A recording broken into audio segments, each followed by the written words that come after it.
homeBistro.com. Freshly prepared, home-delivered, restaurant-quality gourmet meals delivered straight to your home. Choose from over 50-plus gourmet meal options cooked by world-class chefs and delivered frozen, ready to eat within minutes and no commitment. Welcome to the one-shop gourmet food delivery, specializing in affordable options to eat right and feel great. 100% satisfaction guaranteed. Every ingredient is handpicked to the highest standard. And why you should buy from homebistro.com? Restaurant quality, made with natural ingredients, delivered right to your door. Overnight shopping is available. Diabetic, paleo, heart health, and vegetarian options to eat. Doing business since 1999. Courteous, knowledgeable, and professional support. Complete PCI compliant SSL security ordering, and great meals. Choose from some of my favorite dishes: the Mediterranean chicken with orange honey sauce, the charbroiled chicken romesco, or the grilled chicken breast with sweet and spicy vegetables. No matter what you choose, you can't lose with homebistro.com. Eat great, feel good, and save some money with homebistro.com. Hit the link in the description section below for more information. Located in Henderson, Nevada, bulksupplements.com supplies over 400 pure nutritional supplements, ingredients to hundreds of thousands of consumers and manufacturers. All of their products are available from grams to metric tons through their online store at bulksupplements.com. Orders received 4 noon Pacific Standard Time ship the same day. Their FDA registered CGMP manufactured and distributing facility has a staff over 60 full-time employees that take pride in providing excellent customer service and producing quality products for their customers. The wellness of the community is of the utmost importance to Bulk Supplements. It's dedicated to maintaining all health code and government regulation. Each supplement is tested in their in-house laboratory before distribution, ensuring that all products are safe for consumption. For any additional testing, they utilize reputable and vetted US-based independent labs. Customer service is available 7 days a week from 7:30 a.m. to 4 p.m. Pacific Standard Time through live chat, phone, and email. Bulk Supplements products are produced in an FDA registered and inspected manufacturing facility. So if you want quality supplements at a quality price, Bulk Supplements is the company for you. Bulk Supplements, clean and pure bulk supplements. Check the link in the description section below for more information.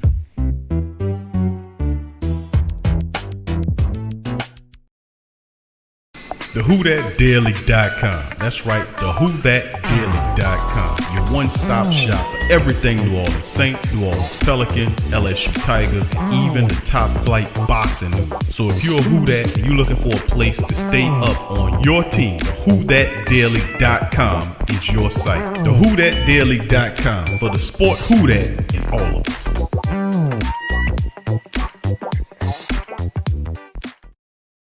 Who That family, check out the Pro Shop. That's right, the Pro Shop is the platform stores where you can go and buy all the latest merch to support the platform. Available at the Pro Shops, we have dozens of hundreds of products available for you and your family. Unisex tees for men and women, hoodies and sweatshirts, tank tops, kids and baby items, long sleeve tees, mugs, pillows, wall art, bath bedding, face masks, phone cases, stickers, bags, fanny packs, socks, hats, and many other items. Please feel free to check out the Pro Shops. The link is in the description section below. And remember, it helps the platform continue to grow. So check out the Pro Shop and Who That too.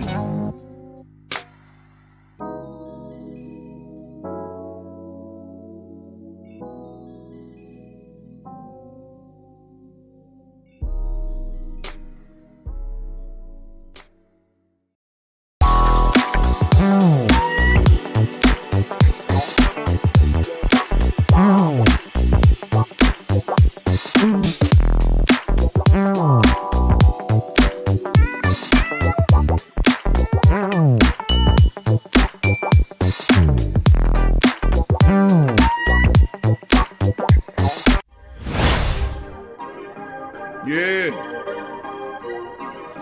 Well, all right. Like you always say, welcome, welcome, welcome. #1 sports talking indeed. We ain't like the Falcons, we won't blow the lead. Look, all we talk is who that, who got cut and who back. Rookies in the vets, players you should look at. It's the sports coma, you don't wanna miss it.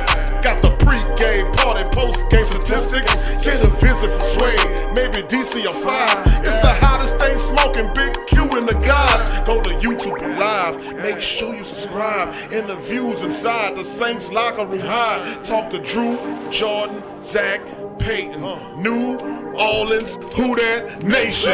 Best believe when I say we bleed gold and black. Ain't a miracle or rivalry could ever hold us back. No, Beastquake, Bounty Gate, let the truth be told. It's the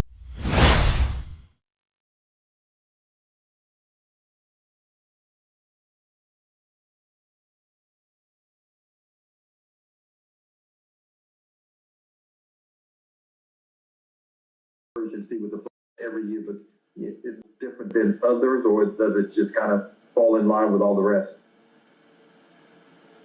Well, I mean, listen, we've learned a lot over the last 4 years. Obviously we've had a ton of success. We've won a lot of games. We've had some unique playoff experiences, that we're going to be able to draw from and learn from. But at the end of the day, this is a team that, maybe unlike the other three, have just found a way despite a bunch of crazy circumstances. I was thinking about it a little while ago, and like offensively, we've had backups play at every position during this season, and it's pretty remarkable when you think about it, just the amount of contribution that each guy has had, across the board. And you can say that for defense as well. You can say that for special teams, and I just think that's really unique. I think it says a lot about this team.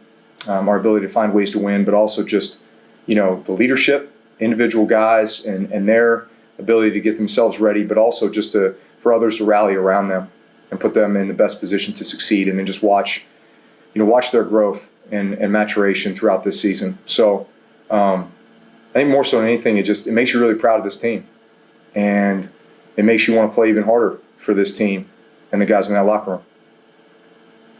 Captain Terrell? Hey Drew, I know this was a long time ago, but I was wondering if you ever think about that 2006 NFC Championship game, and if you do, what's the memory that kind of stands out from it? You talking about which game? The 2006 NFC Championship game against the Bears. Yeah, no, there's a lot of things that stand out about it. Obviously, going up to Chicago, we got down early. I believe it was 16-0, and we turned the ball over and just, played horribly, and then. Remember, we scored right before halftime. I remember the exact play to Marcus Colston.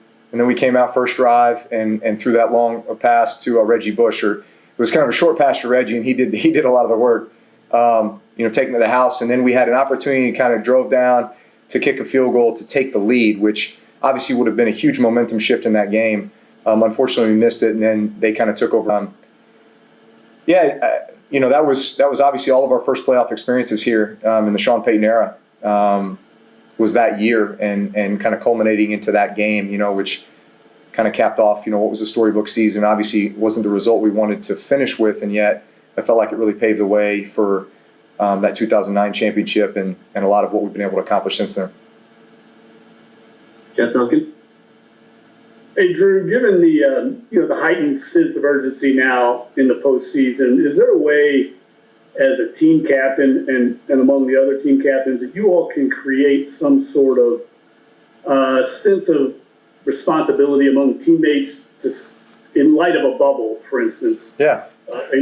There is. To each other and to avoid these things? Listen, those conversations have been taking place for a while now. And so there absolutely is that sense of urgency.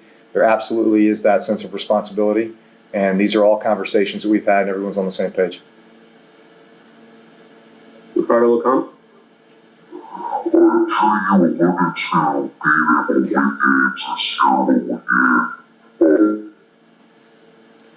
to come at you, Ricardo. Amos Morale? I thought that was Darth Vader who was chiming in.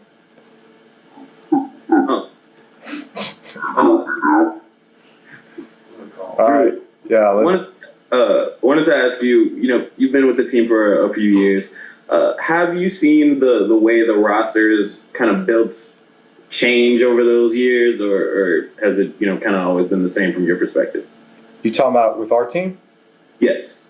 Oh man, it's the crazy thing about our game, and I was told this when I first got in, was if you play long enough, even though you may play, with one organization. So let's say the Saints. I've played with the Saints for 15 years now.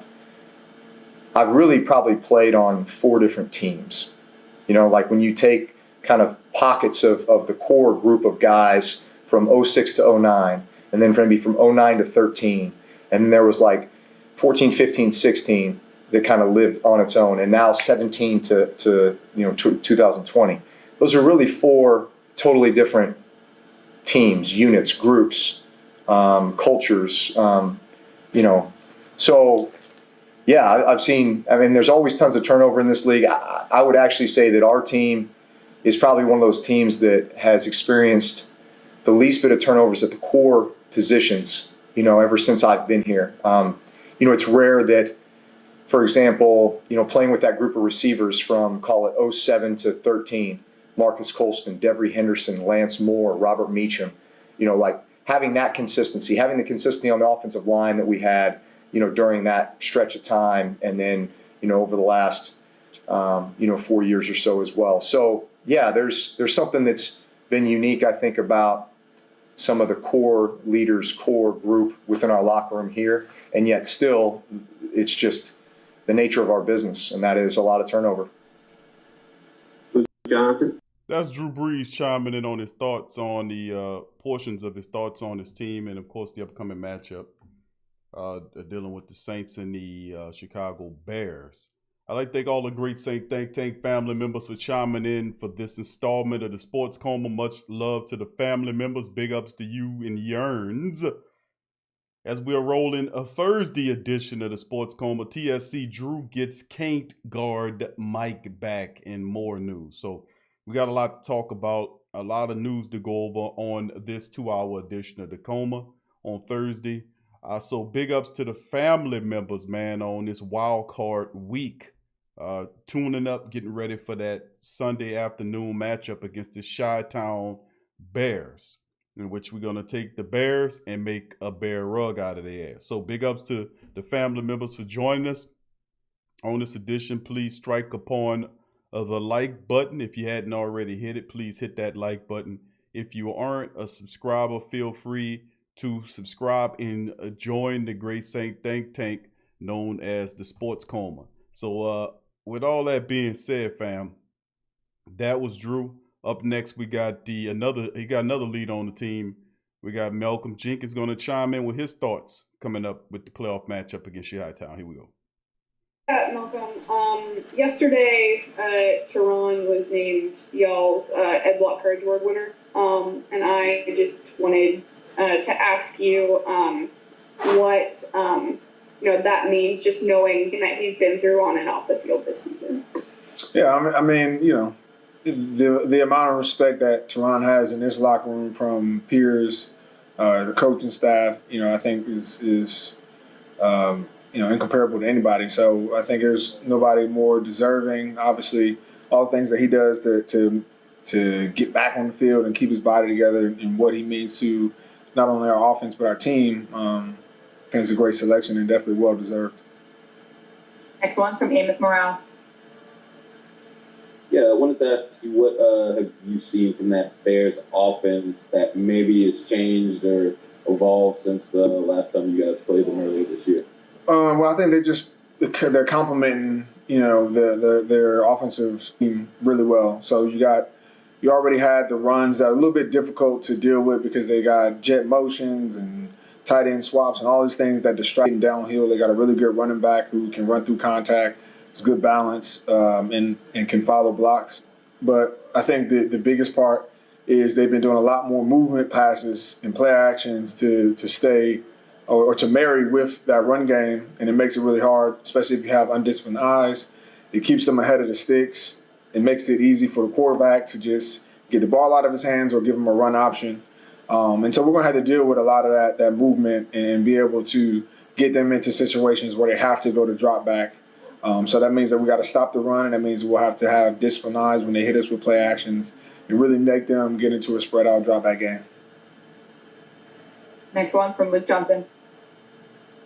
It's kind of a two-part, but it's all related. First of all, I think you guys finished tied for the league in interceptions this year. Just curious, if you could explain why you think that is, if it's like a combination of scheme and ability or any one individual thing, and then if you could kind of break down what you saw on that interception in the end zone last week. Yeah, as far as the interceptions as a group, that's one of our goals is to turn the ball over as many times as we can, and that just means taking advantage of the opportunities that come.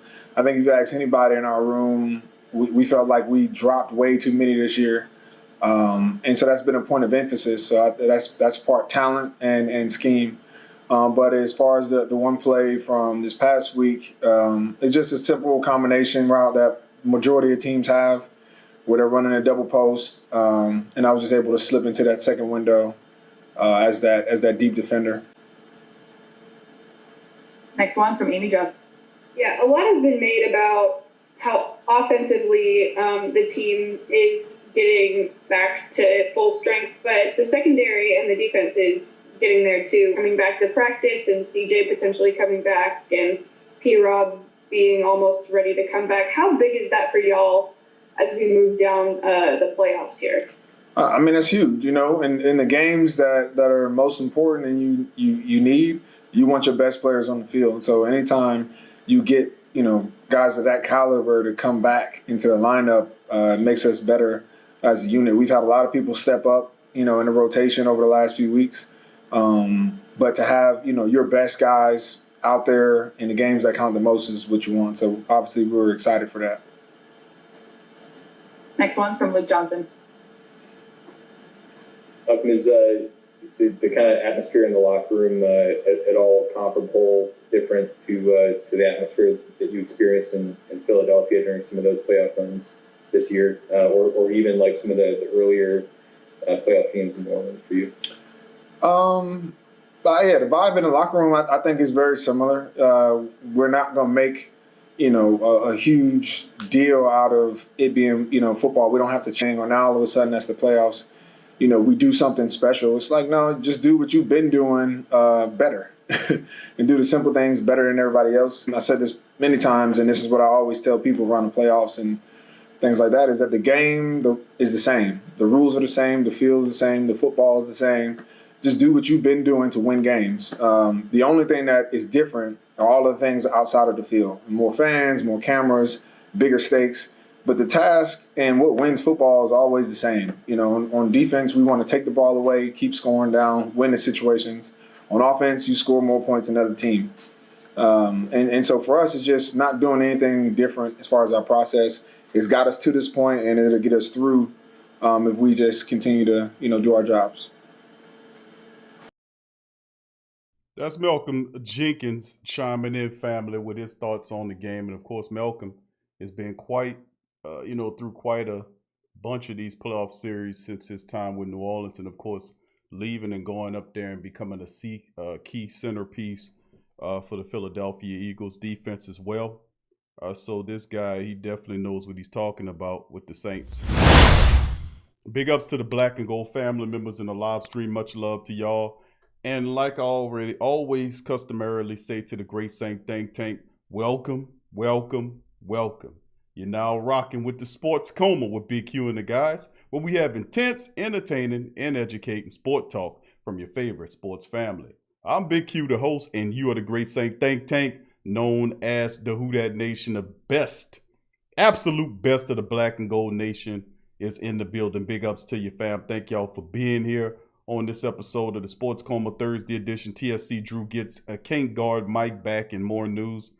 Got a bunch of news to share with you guys on this episode. It's about 2 hours, so I won't keep you guys very long on this Thursday. Of course, our big show will be Friday, where I open up the phone lines as well and have you guys to chime in on your thoughts and on the Saints' upcoming matchup, the wild card matchup, and what we need to do to knock down the Bears in Chi-Town. So when they come rolling through here. So let's give a shout out. Let me give a shout out to all the Great Saint Think Tank family members in the chat. Big ups to you as we do our roll call. Phil, throw Docs first in the chat. Who that to you, fam? Good to see you.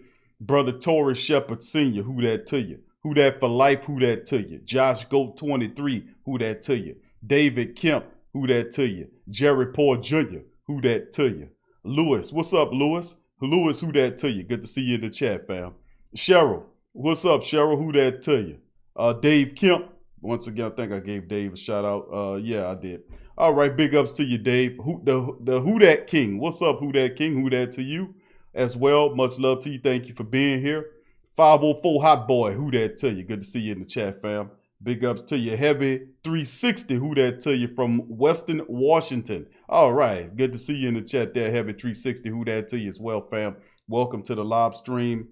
Big ups to you and Yearn. Troy Thompson. Who that to you? Pick it and flick it. Who that to you? Good to see you in the chat as well. Who else we got? The Truth Hurts. Who that to you? Truth Hurts. What's up, fam? Good to see you. What's up, Tyra, baby? Who that to you? T-Mama in the building. Much love, T-Mama. What's good, mama? Melanin God 504. Who that to you as well? Rush Hour. Who that to you? 985J in the building. What's up, 985J in the building as well? Much love, fam. Big ups. Who else we got chiming in the chat? On this one, I don't want to leave anybody out. All right, look like that's everybody. Revolt, what's up, Revolt? Revolt Control is in the building. What's up, Revolt? Good to see my dog Revolt up in here. Original Hot Boy 504. Who that to you, fam? Good to see you as well in the chat. Young City Night War. What's up, fam? What's going on? Good to see you in here as well. All right, who else we got there? You know, I don't want to leave nobody out. Brother Donovan, what's up, Brother Donovan? Who that to you, Brother Donovan? Good to see you in the chat, my friend. Big ups to you and Yearn.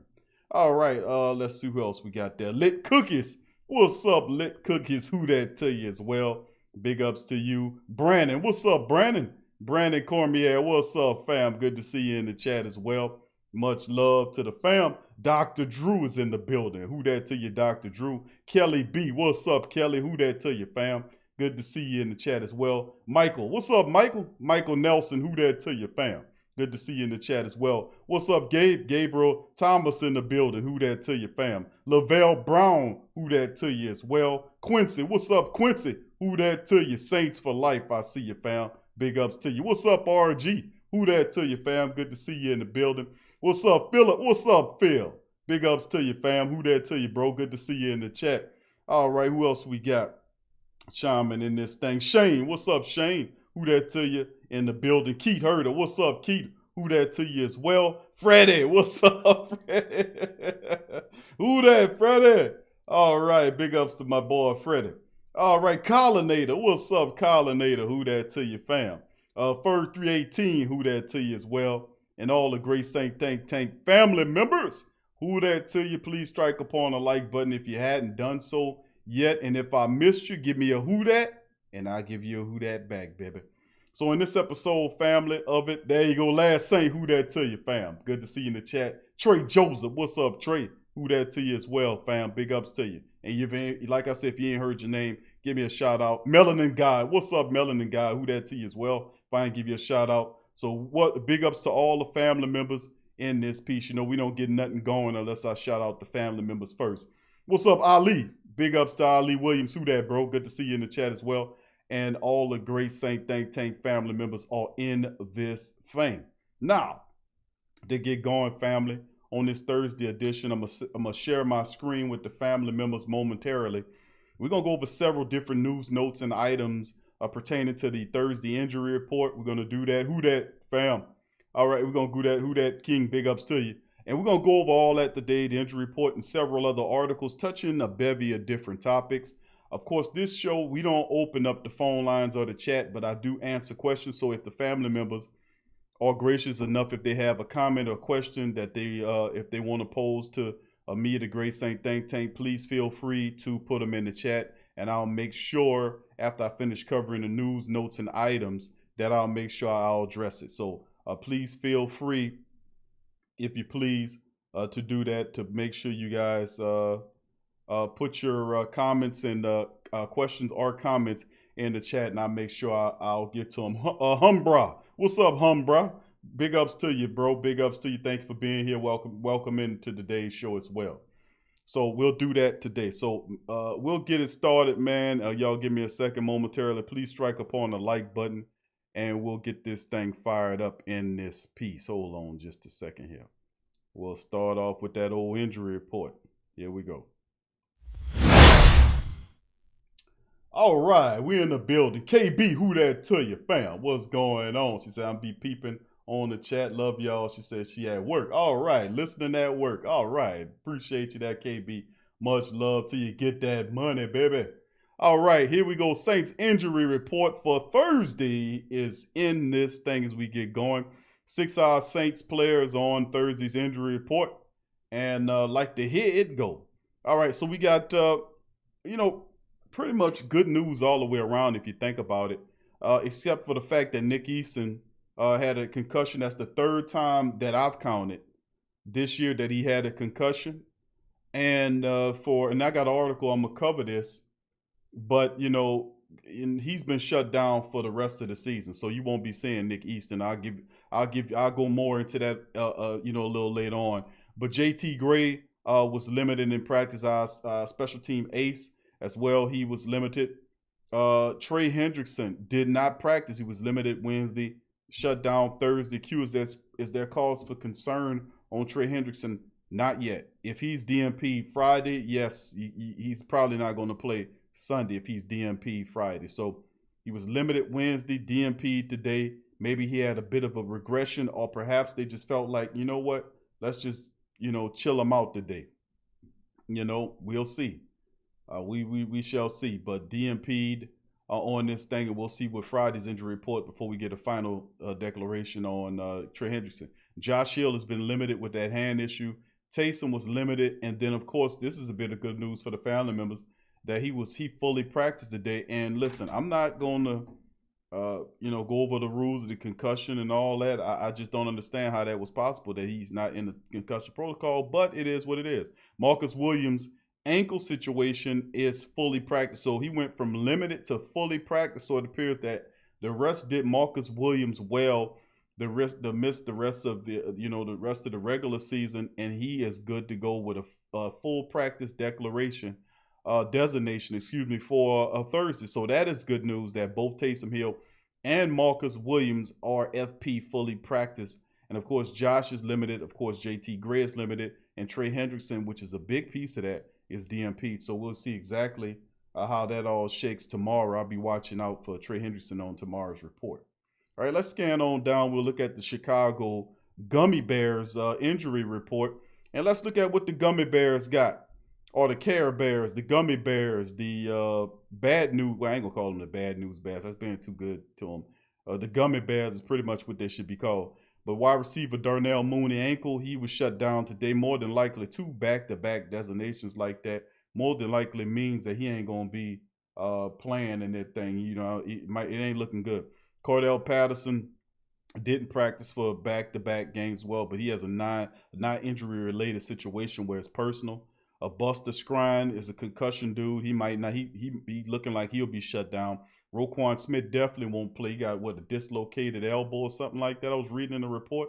That guy definitely is going to be out. A defensive back, Jalen Johnson, shoulder issues. He was limited. Offensive lineman Alex Bars fully practiced. Defensive backs Deion Bush fully practiced, and Tayshawn Gibson fully practiced as well. Tight end Jimmy Graham fully practiced today. Hakeem Hicks fully practiced. 2 former Saints players fully practiced. They look to get a little revenge.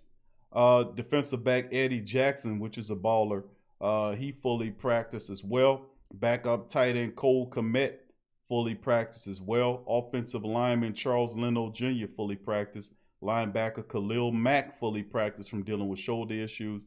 Wide receiver Allen Robinson was shut down today with hamstring issues. That could be problematic for their offense.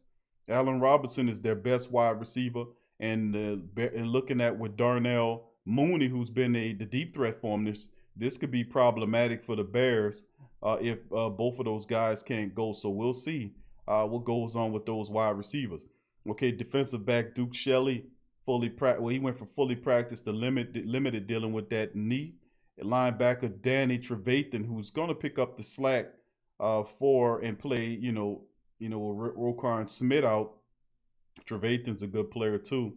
He fully practiced. Defensive back Kendall Vildor is fully practiced as well. And linebacker Josh Woods, dealing with a toe, was limited. He went from fully practiced to limited, so he's having issues as well. So that's what it is. All right, big ups to the rest of the family members chiming in the chat. Travis Daisy, who that to you? What's up, fam? CT Crush 87, who that to you?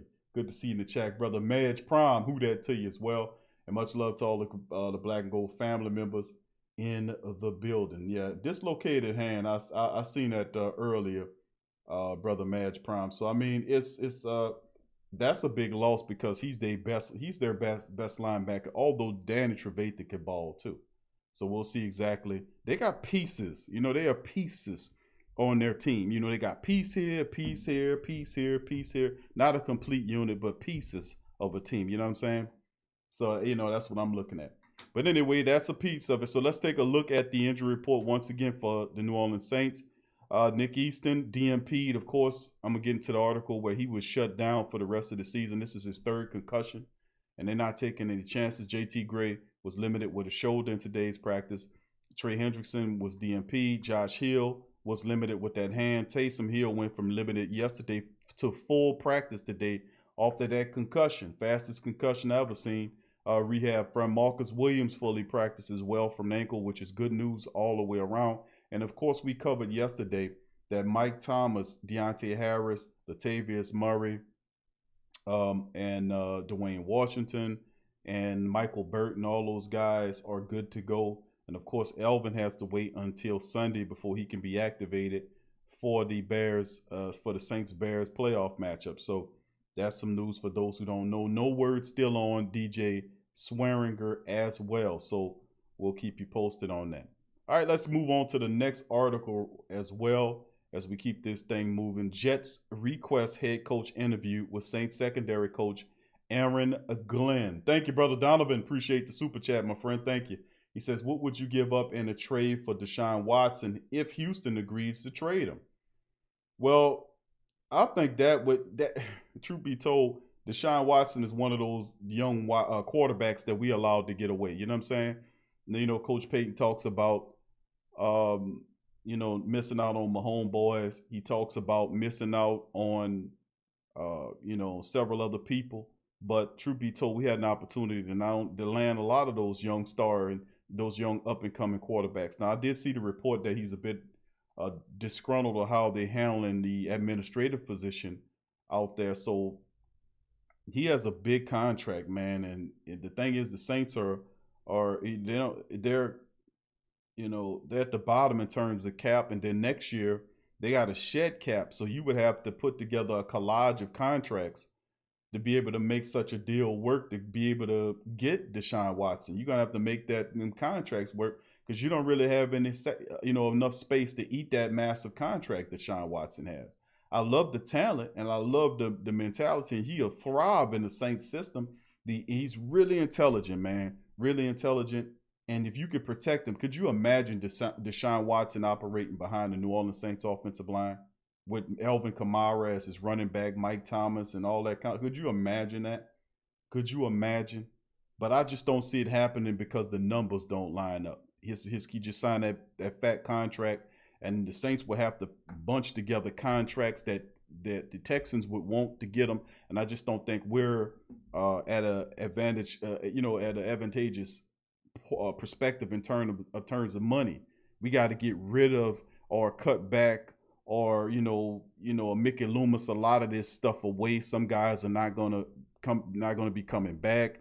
We're gonna have to rely on a lot of cheap veterans and and undrafted guys and draft pick guys for the next several seasons until a lot of what Drew has, his contract is able to fall off the books, and that can open up some stuff. And that was put to the forefront because of the C-19 situation that occurred. And the Saints have to shed $80-something million worth of salary coming into after this after this season is over with. So I just don't see that as a probability based on what we got to do. If we had money like Jacksonville or some of these other teams, man, that would be something to consider. But I don't think it's something to consider because the money won't make it work. I love the talent, but the money is funny. You know what I mean? Thank you for the question there, Brother Donovan. Appreciate you. Who that to you? Comfortable views. Thank you for being here as well. Quincy, what's up, fam? Who that to you, bro? Good to see you. All right, says good Q be coming out this year. Okay, good. Thank you. Quincy's in the building as well. Big up. Latrell, what's up, Latrell? Who that to you, fam? Good to see you in the chat. Once again, thank you, Brother Donovan, for that super chat and really good question there. All right, getting back to the article, the Jets request head coach interview with Saints secondary man, Coach Aaron Glenn. And a lot of people liked Aaron Glenn. A lot of people believe that Aaron Glenn had kind of burned out his welcome. But listen, if you was Aaron Glenn, and you were giving the Dollar Tree Quartet, and y'all know who the Dollar Tree Quartet is. If you had to coach up the Dollar Tree Quartet, you would have issues too. I'm just telling you. I'll be pulling out all my damn hair, my beard. I'll be putting everything, trying to tell PJ to turn around. PJ, turn around. Ken, what you doing? Turn around. I'll be yelling at them dudes just yelling at them all day. Turn around. The ball's in the air, turn around. I got it, coach. But you get in the game, you don't do it. PJ, what's up? I'm going to do it, coach. DJ Phil Cole, who that to you? Hold 'em Hook TV, what's up, Mike? Oh, Cooler, what's up, fam? Who that to y'all? Big ups. But that's the thing. I will be yelling at PJ all damn day. And I'm saying, listen, Aaron Glenn tired of hollering at PJ ass all day. Turn around, PJ. Turn around. Ken Crawley. Turn around, Ken Crawley. Pale Grant Haley. Turn around, Pale Grant. Pale Grant Haley. Turn around. And it's just, I'll be like, okay, that'd be the main thing I would be saying all damn practice. Turn your ass around and look at the ball. Man, why don't you turn around? I know, Coach.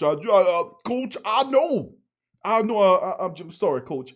I'm just focused on singing tonight. We got this new gig, man. We got a singing group. And singing group? Yeah, we got a singing group, man. Y'all an R&B group, PJ? Nah, man, we got this group. It's called the Dollar Tree Quartet. And we got, we do like old school barbershop quartetting, I've been focusing on that. That's why I can't turn around, I've been focusing on that. And I would tell him, I said, well, you know what? You might want to go and do that because you probably have a career at that than what you're doing here. But anyway, enough of that. Let's get back into the article here. All right. This is reported by Ian Rappaport. He says Jets have requested the permission to interview Saints secondary coach Aaron Glenn for the next vacant head coaching job. It should happen next week. Sources, an up-and-coming candidate. Now, also, I'm hearing rumors on the rumor mill as well that you could hear Dennis Allen's another guy that could be called upon to get an interview. Remember, several seasons ago, you had Pete Carmichael, who was almost a finalist for the Chicago job before Matt Nagy got it. Remember that? They were interviewing him, and Pace up there wanted to hire him, but ultimately they went with Nagy. Remember that? So, I mean, at this point in time, man, you're going to see a few more other people that'll be kind of looking at an opportunity to either be a head coach. If not a head coach, you could probably see a guy like Aaron Glenn ends up as a defensive coordinator somewhere. So I could see that happening as well, in the this upcoming season, man. I mean, like I said, I'm prepared mentally for it because you're not going to be able to keep all of these guys. We talking about players and coaches. When you win the Super Bowl, you're going to lose players and you're going to lose coaches. That's just how it goes. Here's a huge opportunity for New Orleans Saints defensive back coach Aaron Glenn. NFL Network's Ian Rappaport reports that the Jets have filed a formal interview request for Glenn in their search for a new head coach. Glenn's 48 years old, former cornerback, started his NFL career with the Jets back in 1994 and has been coaching the Saints secondary since 2016. He also has worked in the Jets front office as a personnel scout back in 2012 and 2013. And that's a long time ago. But yeah, he definitely has ties. I remember him in that Jets outfit. Glenn could be a good get for New York. He's well liked by players. He's done a good job getting production out of undrafted rookies, journeymen over the years, like Ken Crawley, Devontae Harris. Oh my goodness, that's another buster. Boy, you talking about Ken Crawley and Devonta gets burned, but too confident for a toasted ass cornerback Harris. Good grief. And of course, he put Grant Haley, who we call Pale Grant Haley, who bagged his first career interception after getting spent around like a carousel. I mean, this guy, boy, he was getting spent around so much you could have paid him to rent a space on his back to be a turnstile or something. That's how he was spinning, and arms flailing away like one of them air tube man that be on side the road in front of the mattress people stores that when they put the tube man out there and he just be blowing and flapping his arms. That's how pale Grant Haley looked at first when it was just throwing the ball to Curtis, whatever his name is, the slot receiver, just turning him around. But credit to the young man. He gathered his sea legs and was able to get that interception on a really smart play, by the way. He was supposed to follow the guy inside, but he smartly allowed the guy to be released into coverage, then drop back to provide protection. And they was counting on Pale Grant to be there. But if he wasn't, that would have been a surefire touchdown because P.J. Williams was out of position as a safety back there. That would have been an easy catch if it wasn't for Pale Grant. Go look at the play. But anyway, while the Saints secondary has funneled penalty yards to opponents for pass interference fouls, they've always played competitive. Y'all remember Devontae get toasted, too confident to be a burnt-ass cornerback? Harris, remember that dude? I was like, this dude here act like he like he a number 1 draft pick, but it's like, dude, you getting toasted, dude. You getting burnt. How you that confident? Well, I got to keep my head up. You know what I'm saying? Even though I'm getting burnt, I can't let you know I'm getting burnt. What you mean, Devontae? I see you getting burnt. I see you get burnt all the time. Well, I'm supposed to be depressed out here? I'm supposed to pretend like I ain't getting burnt. Oh, yeah, you're right. You got it, Devontae. You got it. So this is this situation worth monitoring. The Saints blocked Cincinnati Bengals from interviewing Glenn for the defensive coordinator open back in 2019. And the Giants went in a different direction after interviewing him for the same post in 2020. While Big Blue offered Glenn a larger role than he's seen in New Orleans, he's continued to have the eye for a bigger role, bigger prize, and if things go his way, he could land it just across town from the Jets that passed on him. Now, I'm not saying that Aaron Glenn can't get the, head coaching job, because you look at guys like Flores in Miami, you look at some of these other guys like Kevin Stefanski, you look at all these other guys, they're guys that you're like, man, how this guy got a job? But, Adam Gase, I mean, if you hire Adam Gase, you could do a hell of a lot worse than hiring. I mean, that dude was trash, total trash. But hiring a guy like Aaron Glenn, who played for the organization, who has a history with the organization, he is a player's coach. He does understand how it is on the defensive side. And you most certainly couldn't do bad, worse than that. At worst, you can hire him to be a coordinator. If you don't pick him to be the coach, you can offer him a DC position.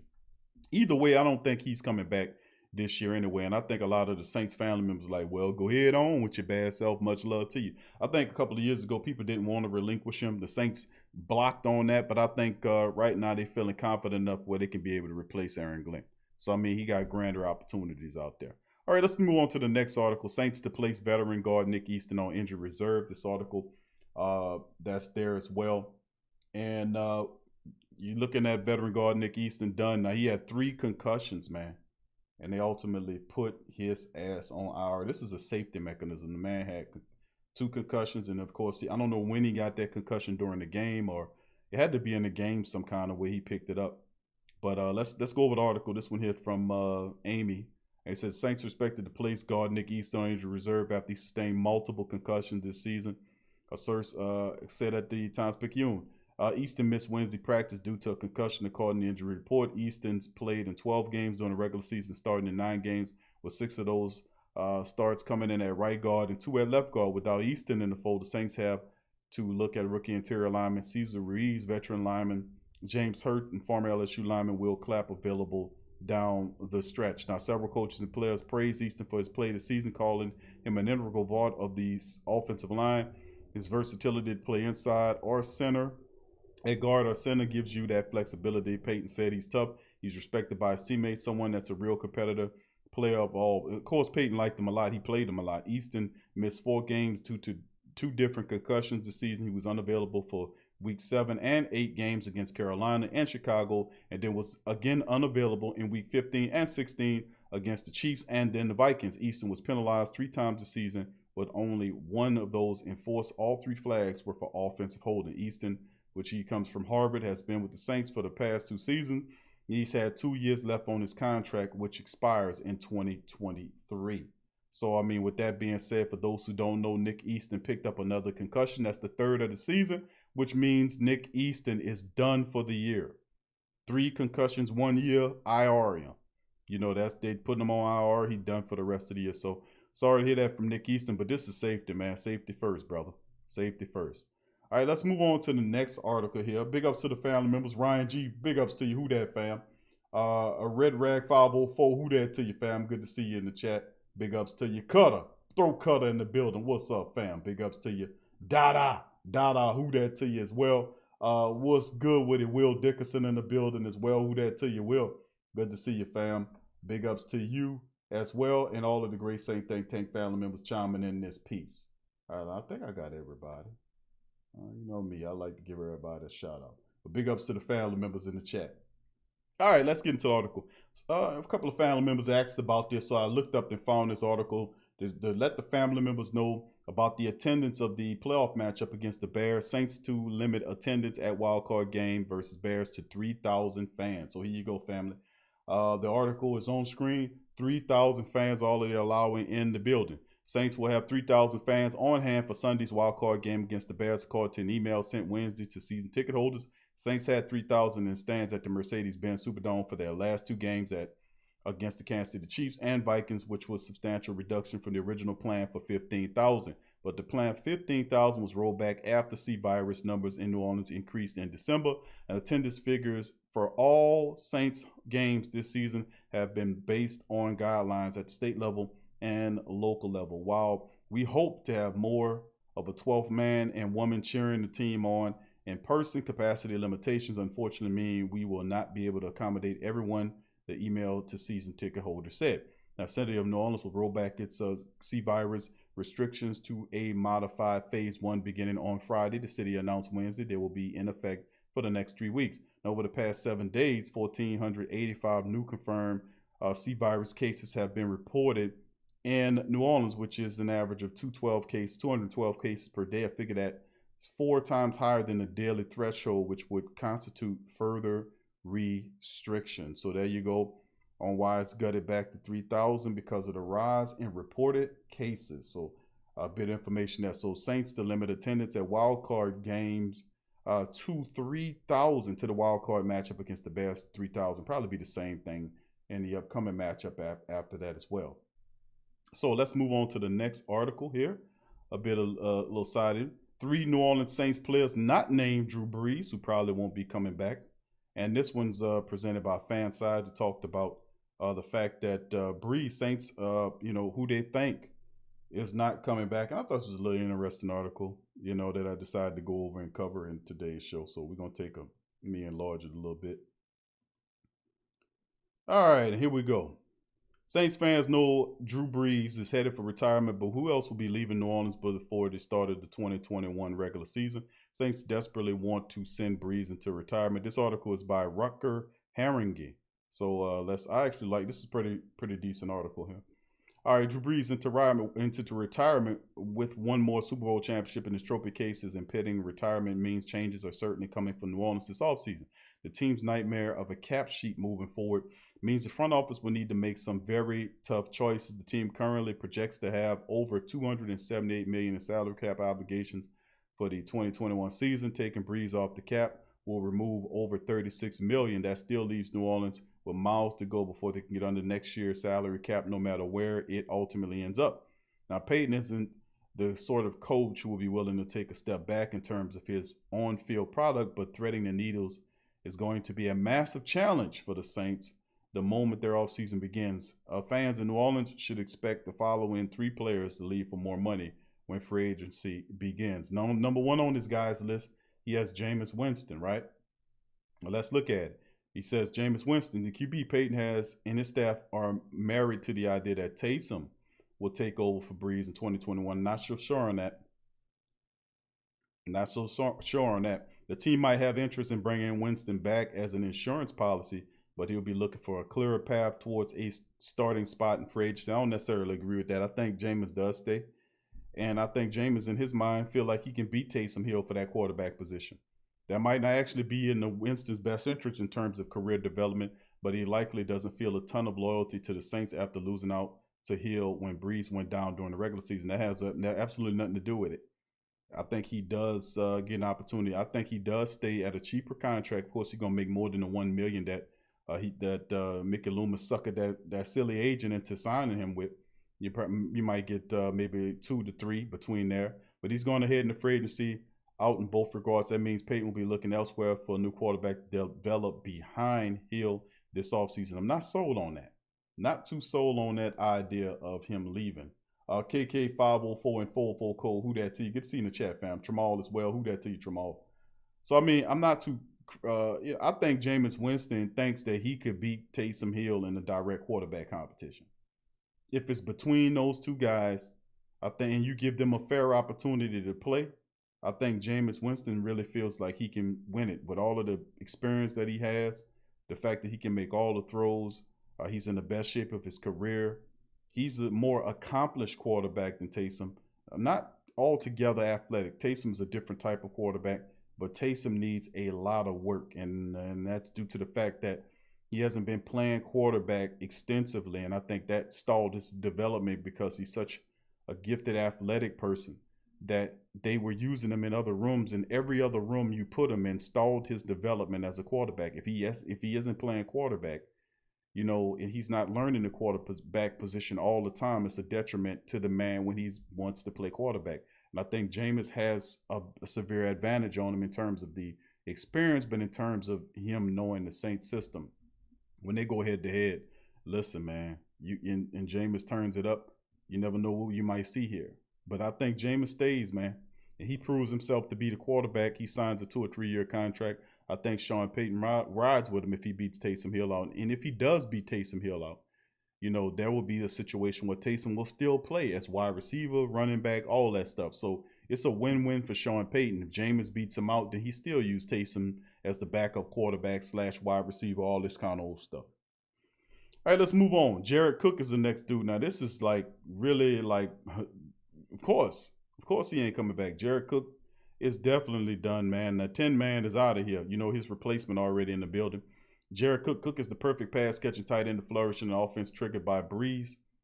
Unfortunately for the 30-year-old veteran, he's not the perfect tight end to free up Hill to make big runs on the perimeter in 2021. That means New Orleans will likely pay $2 million required to void the contract rather than keep him on the roster for another season. He won't be. His contract is up after this year. He only had a 2-year contract. It expires at the end of this year, so of course he doesn't stay. It was only a 2-year deal for him, so he's out the door already, and his replacement is already in the building. So there ain't no doubt about it. Jared Cook is simply a Super Bowl or bust option. The only way he comes back is at a cheap rate to play, and he making a ton of money, man. Right now, it was supposed to be the key piece of the Saints offense that we were lacking, you know, at the tight end position before he arrived. So he did solidify it to a degree in and out. He had a Pro Bowl year last year. This year he did. He actually stepped up. The playoffs, I think he wakes up and really takes on some forms. And of course, the other person he says is Marcus Williams. And this is what I've said. With all due respect to both Winston and Cook, Williams' impending departure will be much more painful for the Saints. Losing a top quality starter at safety will be a significant blow for the defense. Obviously, he likes this guy. Marcus Williams is a good safety, but Marcus Williams' time with the team is up.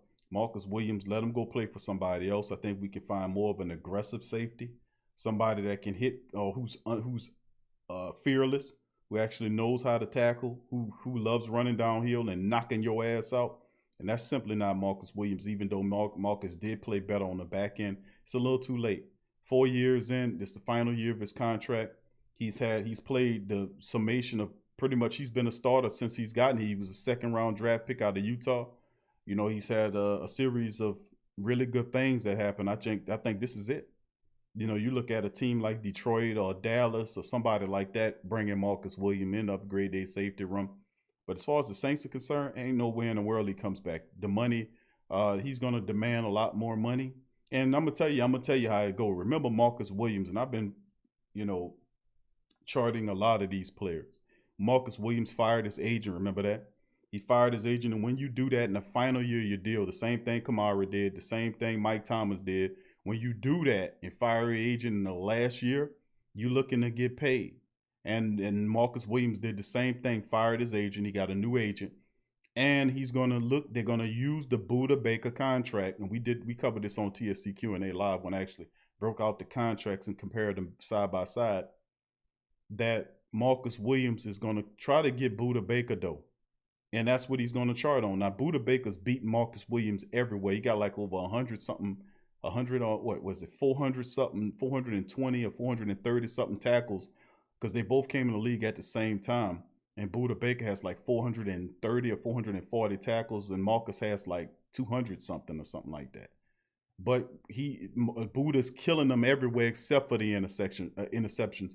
I think Marcus has like 18 of them or something like that. I think it's something like that. It's double digits on the interceptions over the last 4 years, and I think that's where he will make his money at, because this guy is a young defensive back. He has a lot of playing experience, and he has double-digit interceptions for his career. Hell, let's get this guy in here. And then they'll learn like we learn. But he's a lot better than what he was starting the year off, thanks to Malcolm Jenkins. So, no doubt about it, Marcus Williams is definitely gone, man. There's no way he stays unless he takes a really cheap deal. And why would he do that, to stay on with the Saints? And a lot of people believe that Chauncey Gardner-Johnson is actually the heir to that job anyway, because Chauncey's really a safety. So if Marcus Williams leave, you slide Chauncey Gardner-Johnson there and you draft a cornerback. I mean, that's just what you do, you know what I'm saying? Or you get you a cheap veteran replacement. But Marcus Williams is most certainly gone, man. Marcus did a lot of good stuff in New Orleans. He's played well toward the middle and toward the back end of the season before he got hurt. He was looking good. He had some interceptions. He was making hits and all that. Unfortunately, he had that ankle issue, lower ankle issue. But he's back now for the playoffs, so that's another positive sign as well. But no doubt about it, Marcus Williams is definitely a player that won't be here. And we can throw Trey Hendrickson in there. Trey's going to go get paid somewhere. I don't know who it is. It could be the Dolphins. It could be Jacksonville Jaguars. It could be several teams that can look to add him in as a piece on their defense. It's a lot of teams that have money. The Jets and the rest of these garbage time teams, they have money where they can throw a contract at a guy like Trey Hendrickson. You're also looking at a guy like Sheldon Rankins. A lot of these guys are not going to come back. Of course, they ain't coming back because the Saints cannot afford them. And in some cases, their replacements are already in place on the team. So that's the article right there. And then, of course, we're going to go over the next article, which is a bit of futuristic looking as the Saints land all SEC linebacker in Todd McShay's 2020 NFL mock draft. And this is just proof positive that this linebacker is actually a pretty good linebacker. But why the hell would you take a linebacker with your first round draft pick if you're the Saints? You just took Zach Bourne and you just put you have Zach Bourne. And why would you spend a first round draft pick on a linebacker when you have Demario Davis? You just read up with him for 3 years. You don't run a 4-3. You run a modified nickel, which means the majority of the time your defense is the modified nickel. It's two linebackers that cover the run and pass equally. Why would you take this guy? You have Zach Bourne there and Demario, who just signed, who re-up on a 3-year extension. Where would that guy play? But I'm showing you this just to show you that these guys don't know what the F they be talking about. Why would the Saints take a goddamn linebacker? It's just absolutely insane. But these are experts, though. These are experts. And by the way, rumors, like there was some rumors around Mel Kiper, and they all do the same thing, that a lot of the agents pay these guys to beef up their players on mock drafts so they can get better seeding. So, I mean, listen, that happens, man. Remember I told you it's a money business.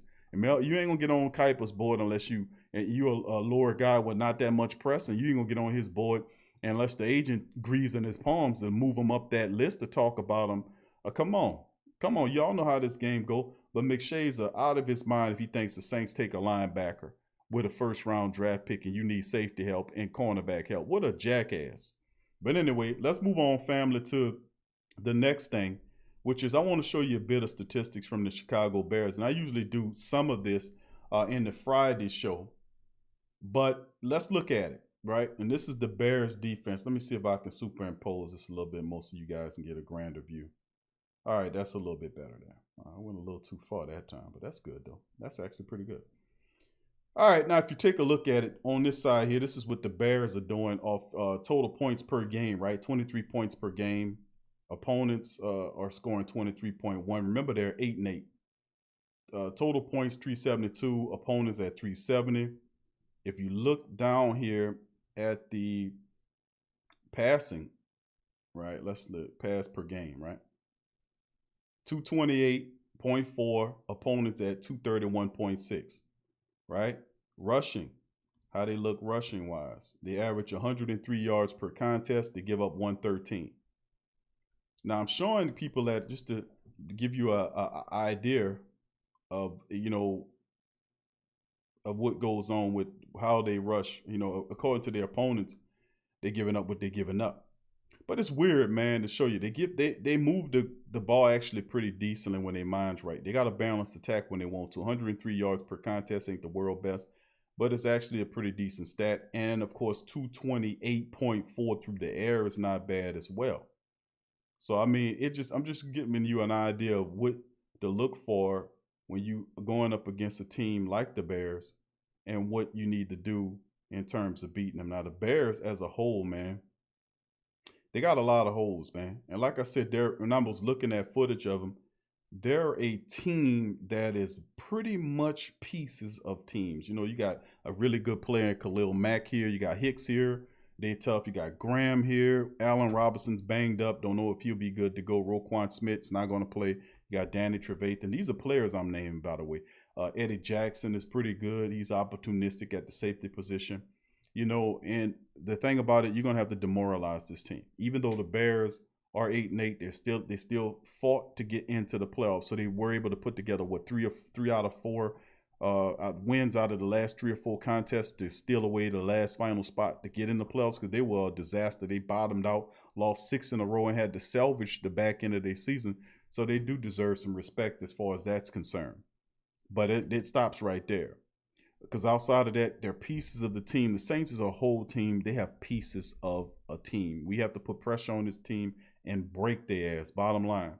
And like I said, I keep getting this weird feeling that we're gonna make life uncomfortable for Trubisky, so much so that they're gonna pull him and put Foles in the matchup. And I was thinking about that, and I was like, man, I'm thinking about that because Matt Nagy doesn't have a lot of confidence in the guy. The team responding to him right now. And I'm saying to myself, it's just something in the back of my head saying, man, if this guy struggle and the Saints defense do what they're supposed to do, Foles can come up in there. He ain't going to have no problem pulling Foles out of there and putting Foles in the matchup. And for people that's saying, if Foles, is he hurt? There's nothing wrong with Foles. He's good to go. For those who are asking about Nick Foles. You know, his game is a lot different than what Trubisky's game is. You know what I'm saying? Just the thought I've been having, man, because I think the Saints will put it on the Bears so much so and start hitting and ruffling Trubisky to the point where you got to look at this, man. Did you know Geico could save you hundreds on car insurance and a whole lot more? So what are you waiting for? Hip Hop Group Tag Team to help you plan dessert? Fresh vanilla, rocky road, chocolate, peanut butter cookie dough, scoop, there it is. Geico. See all the ways you could save. All right. Okay. There you Scoop, there it is. All right. We're back with it. All right. Now, if you look at it, you know, I'm looking at some of his stuff going over the years right here, and I just can't, you know, help but to look at what he doing as a whole. But I'm thinking, most people say, Q, I don't know about that. I'm just saying, man, I'm just here to let you guys know, you know, I got a kind of a weird feeling about this, and this guy does get into the playoffs, and he does indeed tend to shine in the playoffs in the inopportune moments, and we have to be prepared for the inevitability. Because with Trubisky struggle, and I'm thinking he will, Matt Nagy not gonna just sit there and watch Trubisky struggle. He gonna go with Nick Foles, because that's why Foles is there. Foles has more playoff experience than Trubisky. They're just running Trubisky right now because the team is winning. But if he struggles, they'll pull him. Matt Nagy's under the gun too right now, so they would definitely pull him if he's not playing. And you might have to see Nick Foles in that contest, and we'll have to make an adjustment for that. Just something to throw out there. Just something to throw out there to the family members, because he does have a propensity to sneak in and make plays happen. Let me pull up his postseason right here to look at it, because that's just I keep getting that feeling. I say, you know, the Saints, and I keep saying in my head instinctually, you know, the Saints gonna fluster and frustrate, sack, and pick off Trubisky. You do realize that, and I say, yep. Say, what do you think Matt Nagy's going to do when that happens? You think he's going to sit on and stay on with Trubisky and watch him struggle, even though he's a bit under the gun as a head coach himself? And I said, no, he's going to go to Foles. That's why he brung Foles in this contest. That's why he brung him in the game. And what you see right here is Nick Foles' playoff appearances right here that you have there in the passing numbers right here. And, 2018's playoff series didn't look all that good. 2 games in the playoffs, he had 3 picks versus 4 interceptions. But, pretty decent numbers everywhere else, And that's 2018, of course. We'll see how it shakes, man. It's just a feeling, man. And I know for a fact Matt Nagy's not going to sit there and let that guy struggle. So, that'll be the news and notes, family, on that, man. Big ups to the family members for joining us in the chat as well. Big ups to you guys. Thank you for being here. And that's all the news and the notes. We covered the injury report. We covered it all. Several news, notes, and items. The summation of just about 66 minutes on the show. Who that to all the family members in the building. Ronnie Blackshear, who that to you, Ronnie? Good to see you in the chat as well. Big ups to you. Good to see all the family members chiming in this thing as well. All right, big ups, everybody. Much love to the family. Mash Prime says, Big Q to zoom out. Just okay. All right. I'm old school, brother. I hit that plus and that minus button. You know how I do. JT, who that to you? JT Mark 504. What's up, fam? Good to see you in the chat. Venom Rage. What's up, Venom? Good to see you in the chat. John Thompson, who that to you? Ricky, what's up, Ricky? Ricky Edmonds, what's up, bro? Big ups to you. Good to see you in the chat as well. Anthony, what's up, Anthony? Big ups to you, fam. Much love. Good to see you in the chat as well. All right, and all the rest of the Great Saint Think Tank family members, if you didn't hear your name, give me a shout out and I give you one back. All right, what's that? Collinator says, what if the Bucks beat the Pack and Saints beat the Bucks, but Bears first? What if the Bucks beat the Pack? If the Bucks beat the Packers in the divisional round of the matchup and the Saints beat the okay, let me get that straight. If the Bucks beat the Pack, then the Bucks will see the Saints in the NFC Championship round. That's how it will go. Because the Bears, thank you, Madge Prime, appreciate you, bro. He says, thank you, bro, appreciate it. Says both QBs are 0-3 against the Bears. That's true, bro, but it's a different year. CT Crush, thank you, bro, appreciate the super chat as well, appreciate you, bro. I try not to equate the years as equal because they're a bit different. You can learn from each year. It's a different year. Every year has its different set of circumstances, despite the fact that all these circumstances still seems to look the same, Just don't, it's just something to watch out for. Who that for life said I had that feeling too, Q. Matt Nagy it's a shaky proposition right now with him trusting Trubisky. It's a shaky proposition right now. So of course, if he struggles and he throws a couple of picks and the Saints sack his ass 2 or 3 times and he ain't doing nothing, of course they're gonna go with Nick Foles. It's a playoff game, and the Bears is not gonna just go down and say they're already thinking about getting rid of Trubisky and to say whether he's the quarterback or not. His future is dependent upon how he plays in this game with the Saints. And I'm sorry to hear that because he's gonna have to find employment somewhere else. I'm just keeping it real. But yeah, that's a part of it, family. But any questions, concerns, and comments, please drop them in the chat below, and I shall get to them. Questions, concerns, and comments on our Thursday show. Like I said, family, I'm gonna be with y'all for the summation about another hour or so. So when we come back from the commercial break, I want you guys to feel free to drop your questions, concerns, and comments in the chat, and I will go them on the next side of the show when we take a break. So please feel free to hit upon the like button. Listen, the black and gold is in the building, man. Black and gold is in the building. The Bears is interesting. But to finish your comment or your question when you said what you said about hold on, it jumped on me. Hold on, make sure I get it. Okay, Collinator says, what if the Bucks beat the Pack and Saints beat the Bucks, but Bears first? Okay, that means the Saints go on to the Super Bowl, bro.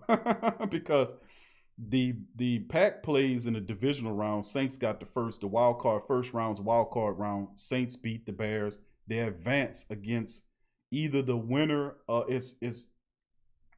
if I had to choose who the second round matchup, and I really don't want, start, jumping ahead of myself and start predicting who gonna win, because you never know, who you're gonna be dealing with. But I know that the way it plays is that you get the lowest seed in the first round. When the Packers get ready, they get the lowest seed of whoever's left. So depending on whoever that may be, is who we'll end up with. We'll get, and let me just break it down like this. Hold on, let me see if I can pull it up here, because I posted the playoff schedule for the family members. Because the reality is, man, the Saints, the way it plays is the Packers are sitting there and they're going to get the lowest seed, whoever went out of wild card weekend. That most certainly won't be the Saints. The Bears are the 7th seed, by far the lowest seed. The Saints beat them. The Saints will host whoever who's the higher seed. We'll get the higher seed. Pat get the lower seed. So I'm anticipating the Bucks to beat the Skins. And they'll be the 5th seed. And then, of course, it'll be the Rams and Seahawks between that matchup. The Rams, in my opinion, look better than the Seahawks, but that's going to be interesting to see. But I never bet against Russell Wilson. Russell Wilson is a beast, man. So I'm going to ride with Russell in that Rams game, even though the Rams look a lot better than the Seahawks. I'm just going to keep it real. From my perspective, the Rams look better or playing better than the Seahawks, but I can't pull myself to go against Russell Wilson, man, especially in the playoffs. So if that is indeed the case, the Saints will face the Seahawks in the second round, in my prediction. And of course, the Packers will get the Bucks. And if the Bucks beat the Packers, then in the NFC Championship game, then the Bucks will come to New Orleans to play the Saints in the Dome. So you'll have three home games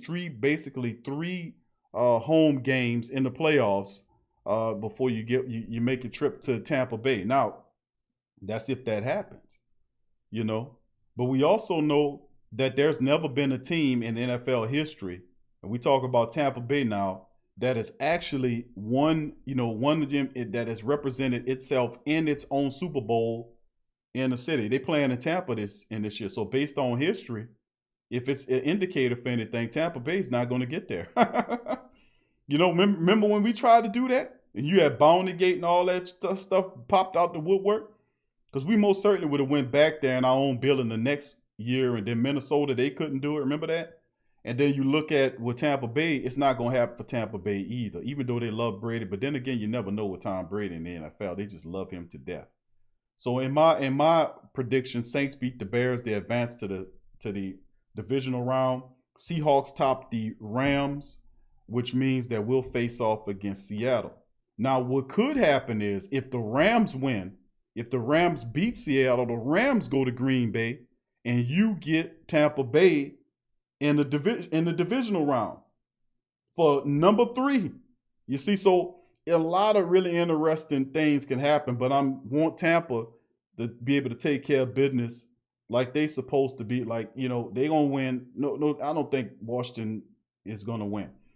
But if Tampa should be Washington, that's a given. But it's really to see what happens with that Rams and Seahawks matchup. That's the thing. Rams are playing, in my opinion, they look a little bit better. They're playing better than the Seahawks right now. But Russell Wilson in the playoffs, man, I just can't bet against him. I think Seattle beats the Rams. And then we'll take on Seattle in the divisional round. Packers get the Bucks, and we'll see what happens there. Because if Tampa Bay can't do that, then we just have to go up there and take care of business our own self.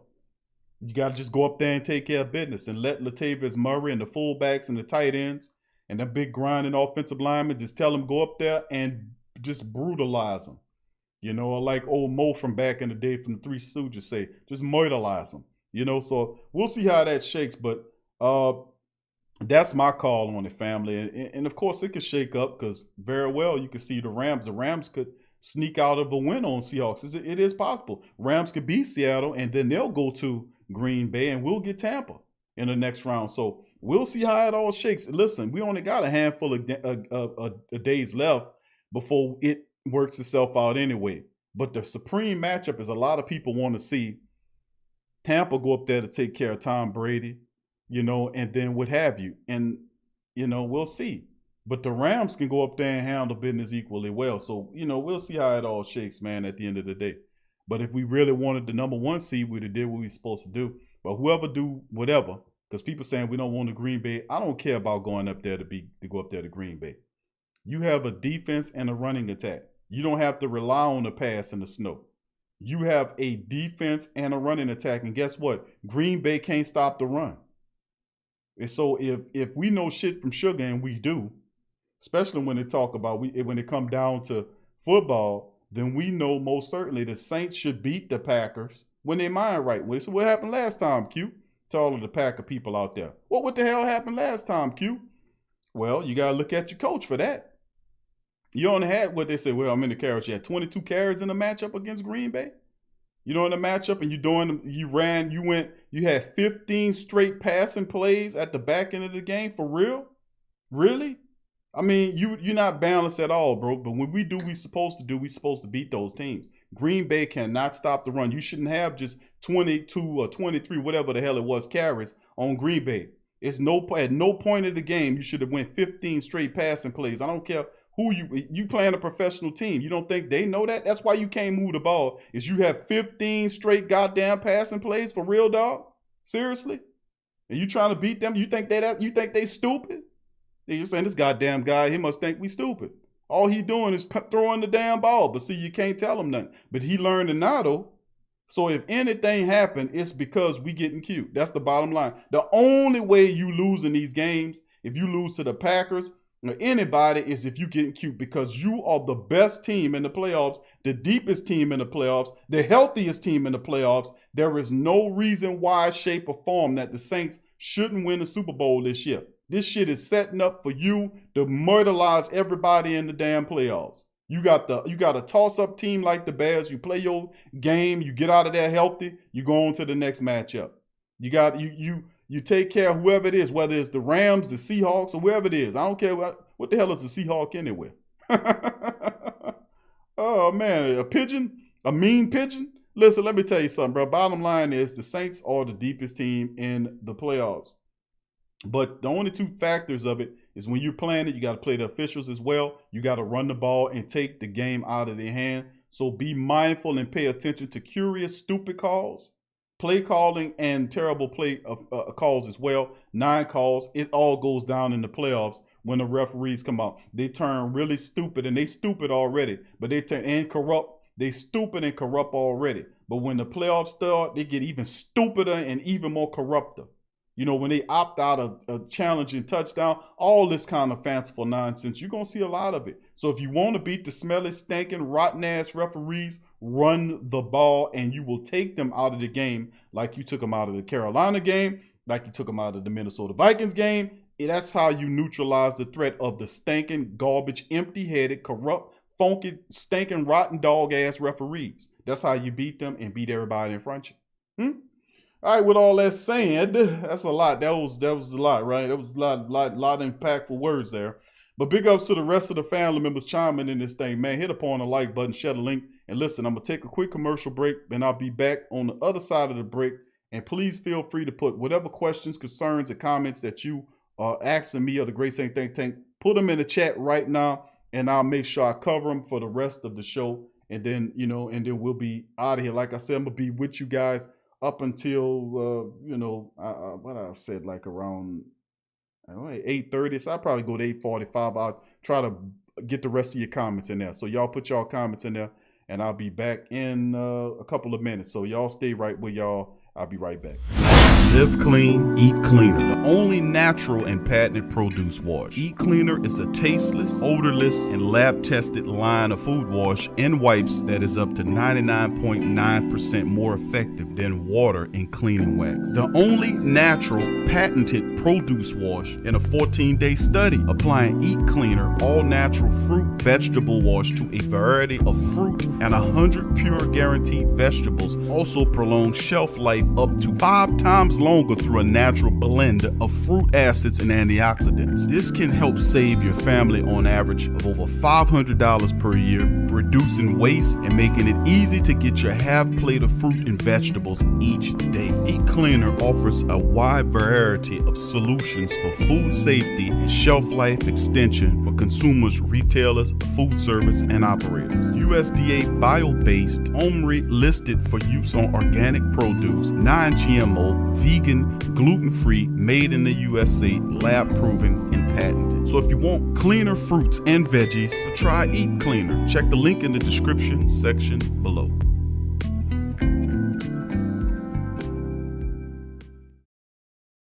Tea is your escape. It's your opportunity to create a moment for stillness, for reflection, for yourself. It's your connection to a world of senses, flavors both exotic and familiar, energizing and relaxing. It's your retreat from an increasingly turbulent world. It's the perfect paradox of simplicity and complexity. Teabox.com connects tea to people, uniting the richest flavors of the finest teas with the curious, the cultivated, and the adventurous all over the world. The freshest tea you've ever tasted, from crop to cup. There's simply no simpler way to experience the wonderful complexity of tea. Teabox, packing up the freshness. Tea thrives on freshness, and so do they. Teabox temperature and humidity control facility ensure that tea is maintained. The teas themselves go into oblique bags with aluminum layers that protect them from excess moisture and light. With Teabox, shopping for fresh, loose leaf tea is easy because you make an informed purchase. You know exactly where your tea is coming from. So for the freshest teas in the world, check out Teabox.com. That's right, Teabox.com. Check the link in the description section below. Are you a boxing fan? Check out Ring Kings Boxing only on the PRO Media Network.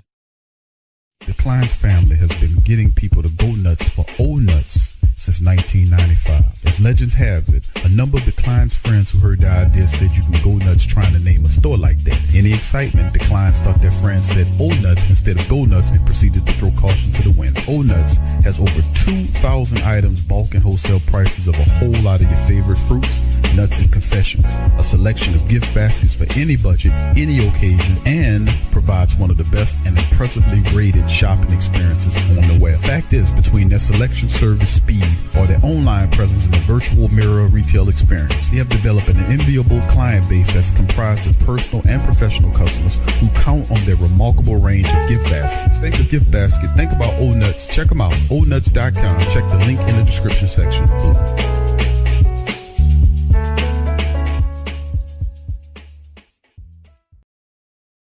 Go Tigers, go Tigers, go Tigers, go Tigers, go Tigers. Tiger talk. Go Tigers, go Tigers, go Tigers, go Tigers, go Tigers. Tough Tiger talk. Go Tigers, go Tigers, go Tigers, go Tigers, go Tigers. Tough Tiger talk.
to the Great Saints Think Tank.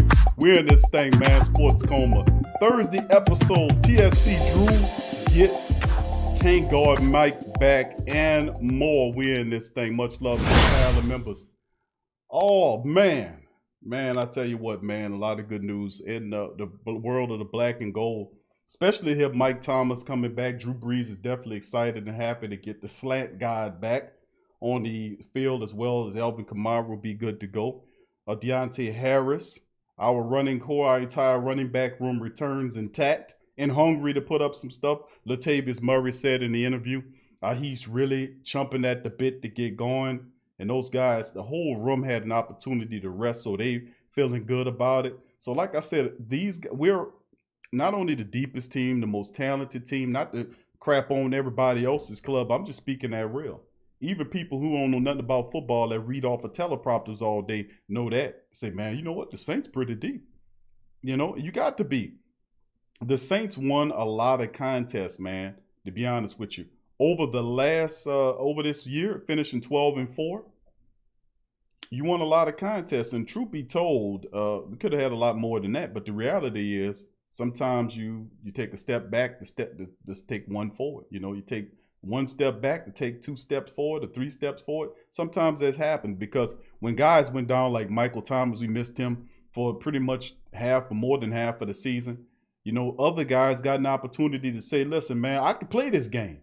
Traquan Smith, he stepped up and answered a lot of questions. He played really well this year to help out. Deontay Harris looked better as well. As a wide receiver, not so much as a return man because he didn't get any help blocking. Hopefully they can fix that part of the game as well. That'll be a really extra to have in the playoffs, to be able to kick return and have some punt returns for touchdowns. I tell you what, you talking about momentum shifts that set a team on fire. Let's get a punt return, kick return on them suckers and see what they do.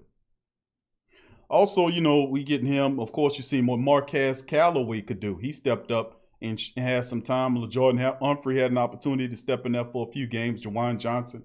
You seen Adam Troutman getting more play. So a lot of the younger players that were, because of injuries to guys like Josh Hill, Mike Thomas, and the losing Emmanuel Sanders for a couple of games with the C-19 stuff, or you know, all that kind of stuff. And of course, Taysom getting an opportunity to shine at the quarterback position because Drew went out a month.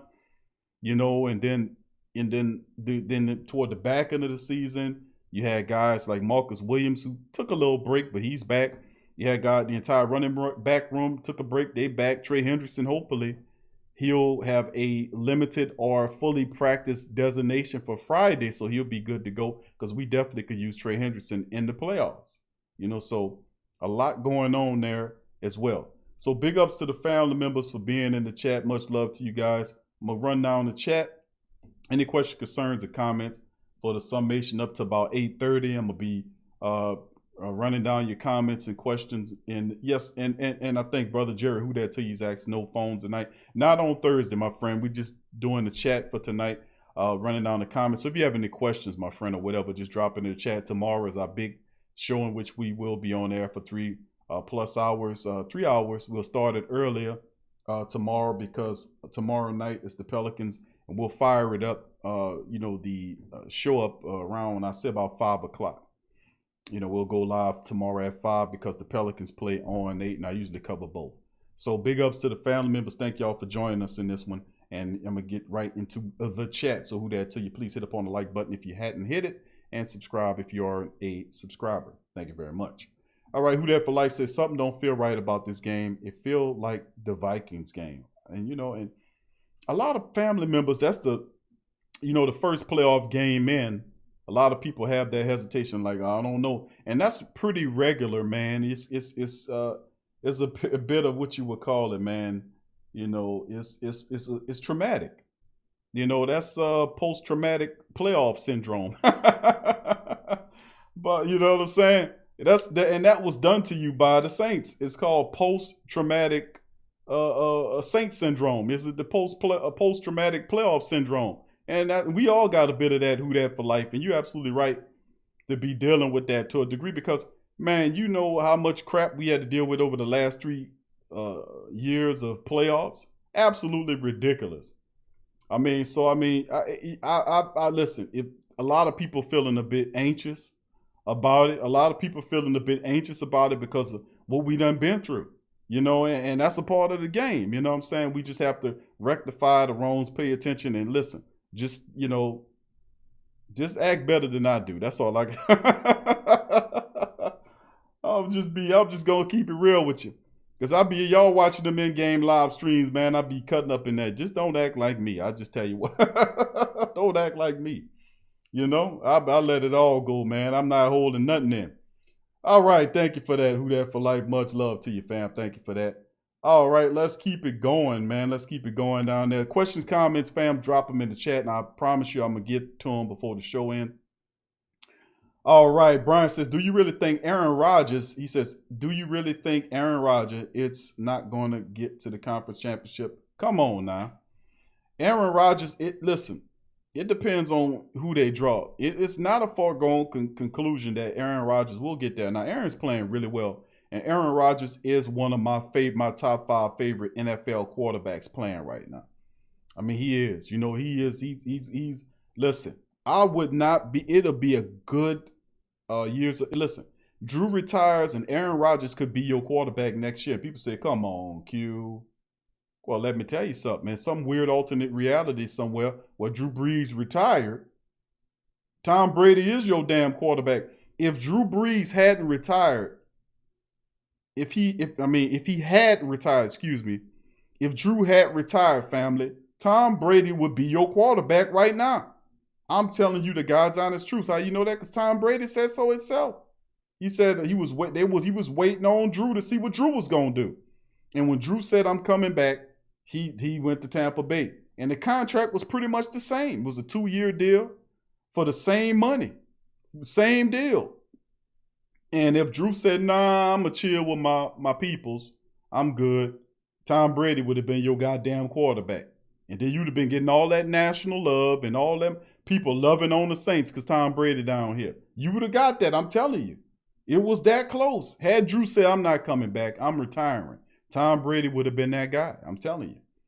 And of course, why not? If that's the case, and we know that as a fact, because he said it several times about him coming to New Orleans, and the Saints would have not turned him down. He would have, the same money they paid Drew is what Tom Brady's getting paid out there. It's the same contract. 2-year deal worth 50. He's the same deal. So, I wouldn't even say that much about Aaron Rodgers. Now, Aaron could take a cheap deal. There's the money issues as well, like the contract or how that goes. Will Aaron take a cheap deal to come down here and play? If he feels it's a Super Bowl team, Drew retires, and he feels like he'll take a cheap deal to get a Super Bowl on the back end of his career, man, listen, man, anything is possible. Anything is possible. So don't close no doors. I tell you what. But as far as that's concerned about him not getting to the championship game, Aaron Rodgers is terrific. Devontae Adams he's awesome. Devontae Adams is awesome. They got a really good wide receiver room, a bunch of really underrated guys. You're talking about Lazard and all those guys, terrific. And then of course, the running back is that little running back is awesome, man. He's a dual weapon. Issues with the Green Bay Packers is the defense. They have pieces, just like Chicago got people. You got Zadarius Smith there, fantastic player, just banged up. Clark, the interior lineman, fantastic player, just banged up. And then they have pieces of a team, and the defense is the weak link. And if you can run on them, you can beat them. If you can fluster Rodgers and knock him around and fluster him, you can beat them. You most certainly can run on them and keep him off the field as well. So I mean, if you Tampa Bay or whoever wins to go up there before we do what we need to do, if you got a mean running game, you stand an opportunity to beat the Green Bay Packers. But let me tell you something. You go up there, the Lambeau Field, the snow is not the thing you need to be concerned about. It's the referees. You go up there, they're going to be cheating their ass off right and left against the Saints. You got to bring that running game in there and neutralize them funky dogs, because they can call you for about 10 penalties or whatever it is, but if you stealing reps from the Green Bay Packers and still sacking them and knocking them around, you can make life hard on the referees, and it could be really obvious what they're doing. So Like I said, not making the mistakes. Playoff football is about not making mistakes and executing. That's what it's about. We done had, what is it? You 12-4, you done had 16 goddamn games worth of practice. I mean, how many more games you need before you figure out not to make the mistakes? I mean, cut out the mistakes and go in there and play our type of ball. We beat anybody. And I don't care where they at. You can go and fly them up to the moon and play on the moon. We're going to beat you there. It don't make no difference where the terrain is. We going to beat you there. Just because snow up there don't mean I can't put that running game over there and maul the piss out of your sorry defense. I mean, I'm not scared of the Packers. A lot of people say, oh, no, cue the snow. Oh, the snow. Like the Saints touch the snow and then they turn into a bunch of snow beasts or something. I'm like, man, what y'all talking about? The same crap people were saying about, oh, no, the altitude. The Denver Broncos altitude, Q, what they did up there. Went up there and kicked the piss out of Denver. Whooped the piss out of Denver. They ain't have a quarterback. Don't make no difference, fam. Even if you know that's all we ain't show a quarterback in that game. Man threw for 50-something yards in that contest. Most of that was running.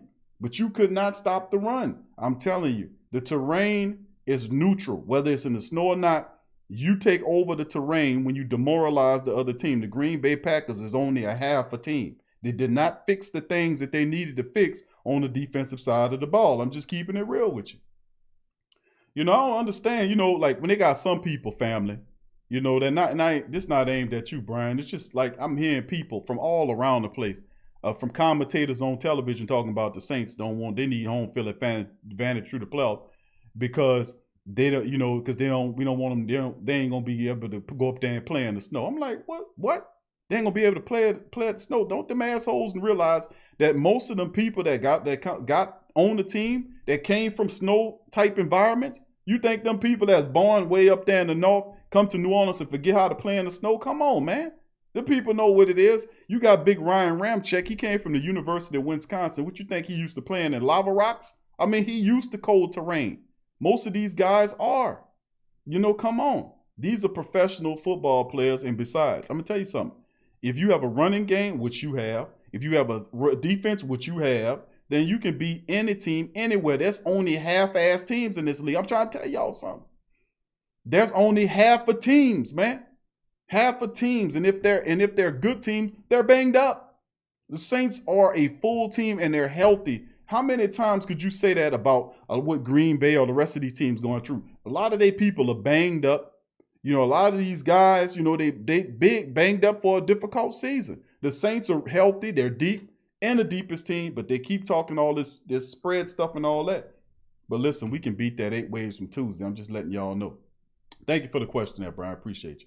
All right, let's keep going on down this sucker here. Colonnade said, yeah, that would be the best case. Beat the Bears, beat the Hawks, beat the Bucks. Yep. Mark 504, who that T says, Bears, Rams, Bucks, Super Bowl. Anthony says, smacking them in the mouth first and take the candy from the baby via the defensive line. That's right. All right, thank you for that. Tragic. What's up, Tragic? He said, if Rams win, we play Bucks. All right. Inevitable. What's up, Inevitable? Let's see. Let me see if I can pronounce that right. Malawi Lake 40. Hope I said that right, fam. I hope I said that right. I might have butchered the hell out of that. Says, yeah, I forgot about Russell. Tragic says, if the Seahawks win, we play the Seahawks. Okay. Dada says, we don't have nothing to lose either. Hell, it's not like we did much in the playoffs last year. Hell, we can let our balls hang out too, in my opinion. Yeah, that's true. You know, this is Super Bowl or bust, man. This means this is the end. If you don't let them hang out now, you ain't got them. You know what I mean? But I agree with that, Dada. Big ups. Brian says, if we win this game on Sunday, we get to win the Seahawks versus the Rams. All right. Dave says, man, Seahawks are 1-1. All right. Colonnade says, and the bad man in Green Bay ain't no joke. No, he ain't. But he don't play defense. That's the problem. That offense. Listen, Aaron Rodgers is terrific, man, but he don't play defense. I'm trying to, you know what I'm saying? I like my defense against any one of these quarterbacks, whether it's Tom Brady, as you've seen this year with the ass whomping we gave him, whether it's Russell Wilson, who can be a little bit more problematic, or Green Bay. The defense wasn't playing like the defense of now. They weren't. This defense that the Saints have been using, this confident defense, can play with any of those quarterbacks. The only quarterback that does present a problem for the Saints is the mobilest of the quarterbacks, which would be a guy like Russell Wilson. So, you know, we'll see how that shakes. But we love statue quarterbacks. We love statue quarterbacks. We love them to bits. And however it folds, it folds. Whatever happens, it happens. We can beat any one of these teams. You just got to watch out. You got to beat the team and the referee because you haven't won or lost a playoff penalty war all season long. You've got more penalties in the game than any of your opponents. Even the Carolina game. Did you know how many can anybody in the chat tell me how many penalties that Carolina had in that game? And they are stinking sorry ass team with a 501c3 ass defense. They are sorry ass team. How many penalties that Carolina have in that final regular season matchup? Can anybody tell me? Can anybody tell me? A sorry ass team like that in that matchup. Tell me how many penalties they had. All right, Devin says, do you think we could trade for Deshaun Watson this offseason? I'll address that. Brother Donovan dropped that in the chat. I don't. If you trade for Deshaun Watson, you up against the cap something fierce. You would have to give up players to land them, and the players that you're giving up, Tennessee will want to have to. They will want them. Now if you trade for a guy like Deshaun Watson, then you're gonna have to give up some serious shit to land them. And whatever you're giving, they're gonna have to want to get it. They're giving up a franchise quarterback. They ain't gonna take a bunch of backup defensive linemen and cornerbacks. They want starters. They want 2 or 3 starters for who you giving and picks. And you got to make the contract match as well because his contract is kind of big. So with that being said, I don't think it's feasible from a financial sense to try to take on Deshaun Watson. You don't have you have pieces you could trade, but are they gonna want what you want? They're gonna want some heavy-handed stuff for him. And you're going to have to figure out a way outside that to absorb that contract. Saints up against the wall with the money, I don't think it happens. Love the talent that Watson brings. He would solve the issue for the Saints quarterback position for the next 7-8 years. But in my opinion, it's not feasible from a financial sense. So I would have to say no to it. But I appreciate the question, Devin. All right, Brian said nobody thinks Washington team's going to win. Washington could win. You never know, man. In the playoffs, it'll be I don't think they're going to win. The stinking rotten refs want Tampa Bay in the playoff matchup. They want them in there. So for them, for the Washington, they very well could sneak up there and knock the piss out of them. It is, if they come to play, anybody can win any given matchup. And there have been a lot of surprises in the wild card round. So you're absolutely right on that. Washington is a major underdog, despite the fact that they coming in this thing winning the NFC least. They're getting disrespected because it's the NFC least. But irregardless of the fact that they're still making it, and we'll see how they got a hell of a coach in Ron Rivera. That team went through all kind of adversity through the season. They made the playoffs when a lot of people didn't think they were going to make the playoffs. So I mean, they're going to let it hang out too, and let the best team win. That'll be. I think that's one of the Saturday games we'll get to see. So, all right, we'll know before our guys get to playing. That's for certain. All right, thank you for that. Appreciate the comment on that, Brian. Melanin says something about that damn misdirection offense the Rams run. Dennis Allen seems to struggle with that. Yeah, the misdirection, that zone run is what you're talking about. The zone run. The Saints struggle against the zone run when Minnesota run it. Well, they ain't do it this time around because they put their foot on their throat and neutralized the rushing attack of Minnesota by using their running attack.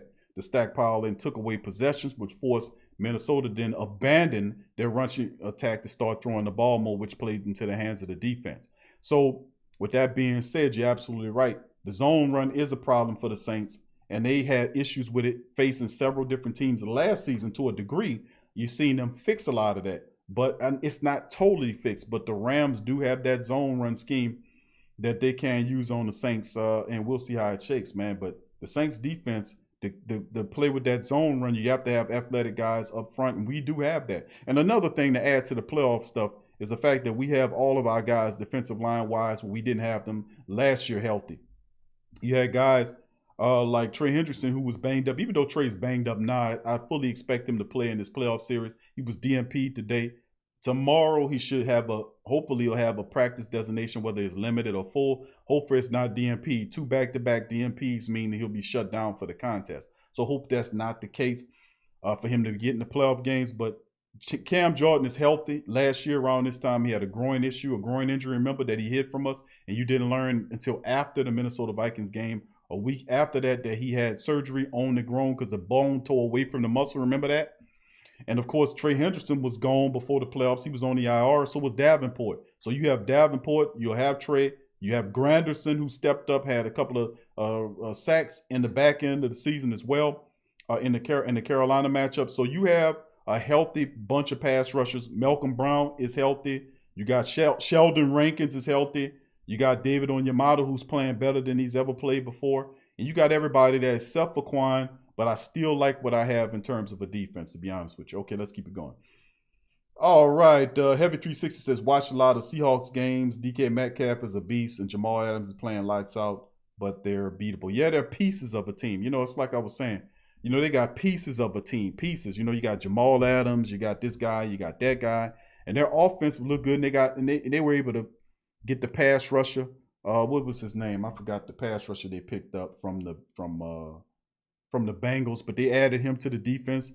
And their defense do look a lot better because they made some moves in season. Adding Jamal to fix the secondary in the back end, and then getting Carlos Dunlap is his name.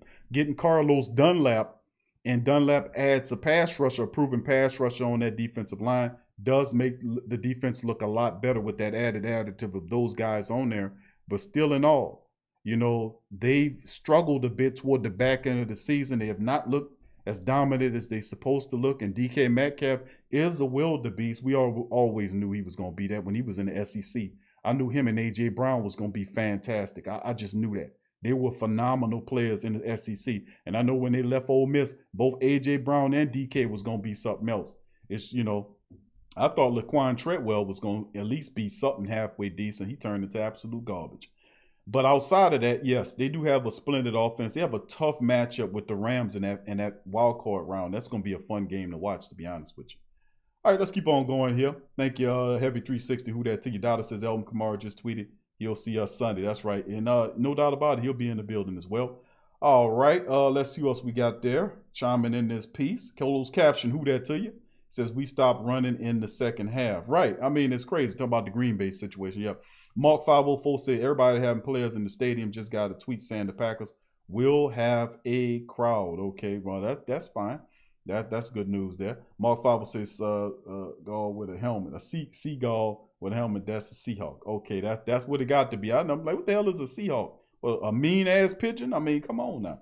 Sad Scott, what's up, fam? So you right, Q. Come out, take no prisoners, play your game, not down to your opponents. Absolutely right. That's not the environment to be coming into. Playing down to your game. Anthony says our fundamental football. That's right. That's what you got to do. Run the ball. Thank you. Raheem21, what's up, fam? Says playoffs is where the officiating and play calling means the most. Absolutely. Absolutely. Absolutely. Statement of the night right there. All right. Let's see what else we got there. Who that for life says, say Q, you think the game's scripted? Some of them are quite scripted, bro, to be honest with you. I'm going to keep it real with you. A lot of that goes on, bro. You know what I'm saying? And I'm a boxing man, and I got to admit that you watch fights back in the day, bro, and you know who was hoisting the fights and where the fights was at. It was in Vegas. That's where the people at, man. Come on. If anything running through that, that's where the people at. You know who the people are. You know who they doing. You know what New Orleans is. You know, I was watching all of a sudden, over the last month or so, all of a sudden I've been a mob documentary watching person. I've just been watching. I don't know why. All of a sudden I've just been getting my information on the mob, you know, in the history of the New Orleans Mafia and all that kind of stuff. And then I didn't know certain connections between them and the New York people. And I was like, because we had one down here who was a boss for many years for down here. And then they talk about all these other people like Sammy the Bull and all that. And how they did it, and they talk about it from a historical standpoint. And I'm just like, you talking about people wealthy enough was paying off politicians, paying off the police. Nobody was. I mean, come on now. I mean, it don't care who you are. If you're a greedy dog, you're gonna take some money from some people. You're gonna take some money, and you're gonna shut your damn mouth. And that's how they play ball down here in the boot, man, in the city. It's famous for that. You know, for years, there wasn't no Elliot Ness running around here tearing nothing up. He did all that up there. He wasn't doing that down here, man. You understand? It was none of that. You got shut down doing that down here because everybody got their hands greased. Everybody got a little bit, and they shut the hell up. But I know anytime you talk in Vegas or any one of the places where the casino at, you know who's running that. Come on. And if that's there, like we talk about the boxing dynamic, the boxing, that's where it come out of, right there. So I'm like, if you go up in there and they got 5,000 machines, you think all the machines set for you to win? Maybe one of them, two of them for them to hit, so you keep coming. But a part of it is the house always wins. That's the mentality. And not to look at it that way, you opening yourself up to all kind of foolishness, man. A lot of the professional sports is professional because of the money. It's the money. The money makes it professional. That's like when my father told me years ago. He's an astronomer. In his spare time, he's a star guy. Loves the stars, and he watches the show as well. So big ups to your pops. He's an astronomer, and he told me years ago when I was a youngster. I said, Ed, say, Pop, you call yourself a what? He says amateur astronomer. I say amateur. But you've been doing this since 1967 or 68 or something like that. He said, yeah, but I don't consider myself a professional. I said, why? He said, because I'm not getting paid to do it. I said, oh, okay, that's how it works. He said, yeah. And then it's the same way it works in boxing. You're an amateur in the Olympics because you're not getting paid. You ain't getting nothing for that. You get your gold medal and all that. But when you give up your amateur status to become a professional, that means you're getting paid for it. Well, guess what? Professional sports mean they got a lot of money circulating around. And you thinking them people ain't getting that and saying, we'll make a lot more money if this team do this and this one do that. Come on, man. It's too much money. And besides, the share model sucks. It sucks for us. If you're a fan mentality, it sucks to be a fan because you ain't getting nothing. It'll be fired that, like, say, for instance, the Saints win the Super Bowl, you all get a trophy. Everybody get a trophy. All stockholding family members get a trophy at their house and a part of the take. Like look at me using the terms. We don't get a part of the take. You know what I'm saying? Imagine if, you go up in the Superdome and make such an amount of money, the Saints get to the Super Bowl, and a lot of money comes back to the team. You know what I'm saying? Imagine if you were able to get a fraction of some of them funds, you get a portion of that tank because you were invested into that team. You see? Imagine if you get that. And I mean invested by way of your taxes. Or at least what they do is then say, well, since their money built this, then what we're going to do is we're going to take the money from this endeavor and then use the portion of this to fix the streets, that, and the third. You see what I'm saying? Because a lot of time how a lot of people got the gambler down in New Orleans, because it used to be on the water before the casino set up on the land. That was when that was, by the way. They knew off top that order to do that, you had to promise the people who was against it something. What are they going to get out of it? And they would tell them, well, a large percentage of the tax, the monies, the revenue that come out of the casino, we're going to give it to the schools. We're going to give it to the roads. You remember that? That's how they got the tolls on the New Orleans Bridge on the Crest City Connection many years ago when your tax dollars paid for that bridge. What you got tolls on that for, bro? Huh? What you got tolls on that for? Well, you see, we got to make sure we pay the No, what you talking about paying back? That's your money and my money. We already paid for it. So what you collecting for? See, that's the game. See, it's everybody. And see, once they say that, notice the streets still look shitty. The school's still falling apart. None of what they said it was going to happen went, because the truth is, once they collected, they ain't turning it loose. Come on, man. Even they had a guy on one of the little things I was watching say that. He said that about the union and the history of the union for all my union people out there and where it came from, right out of the mob. The union dues go to the mob and then they give a percentage of it. They're supposed to give a percentage back to the company that negotiated. I'm like, how is this possible? And remember, I come from a railroad background now. I'm telling you what I know. I'm sitting up here saying to myself, how they making this, that, and the third and all this kind of old stuff, and then they tell you don't strike. And I'm like, hold on, we can get everything out we want if we just have a sick out. And we be able to stop all this shit. You get everything you want. But oh no, don't do that. And I'm like, how you supposed to be? That's the only weapon you got. It's a whole screwed up. I mean, boy, I tell you, man. But I'm telling you, keep it real. Most of it is scripted, man. If it's professional, it's scripted. I mean, did you see that fight with Canelo Alvarez and that big sorry ass bastard? What's his name? Caleb Smith or whatever his name is. Did you see that? The last dude he fought? That dude, the Canelo, is every bit of 5'8", 5'9", something like that. And the dude he fought is 6'3", 6'4". You should have seen how he was curling up. I'm like, look at this bullshit here. It was so fake I had to turn it off. I seen it was fake. This bastard donated his belts to the man. See, that's what kind of stuff that you don't have. And if you don't do it, something happened to you. And not you, maybe your family. So they play, it's high stakes poker, baby. I'm telling you, in that pro stuff. You know, it's a lot of stuff. Dick Gregory was making some interesting points about what happened with Michael Jordan and his father. So I ain't gonna say all that. You go look up Dick Gregory's comments on that and learn from yourself, because he broke that stuff down about what really happened with Michael Jordan and his father. He breaks it down. And Dick Gregory was an old dude. Rest in peace to old Dick Gregory. But he was a guy that had an investigative team that he used to research things. He paid guys to look up stuff for him. So take that for what you were. But yeah, a lot of it is scripted there, bro. Not to take nothing away from it. All right. Yeah, and then let's see. I'll make sure I get this name right, man. Mally Walik 40 says, I always think the script is since the bad call. Oh yeah, a lot of that. How you miss a call that bad? I mean, come on, man. The man ran him over. The referee ran up with his hands on his flag, and then the guy came down and he didn't throw the flag, and you know that was a flag. How you throw it? How you justify that? That's why, and that was a clear-cut example of what busted the people out of their malaise for believing these people. And I keep telling you that.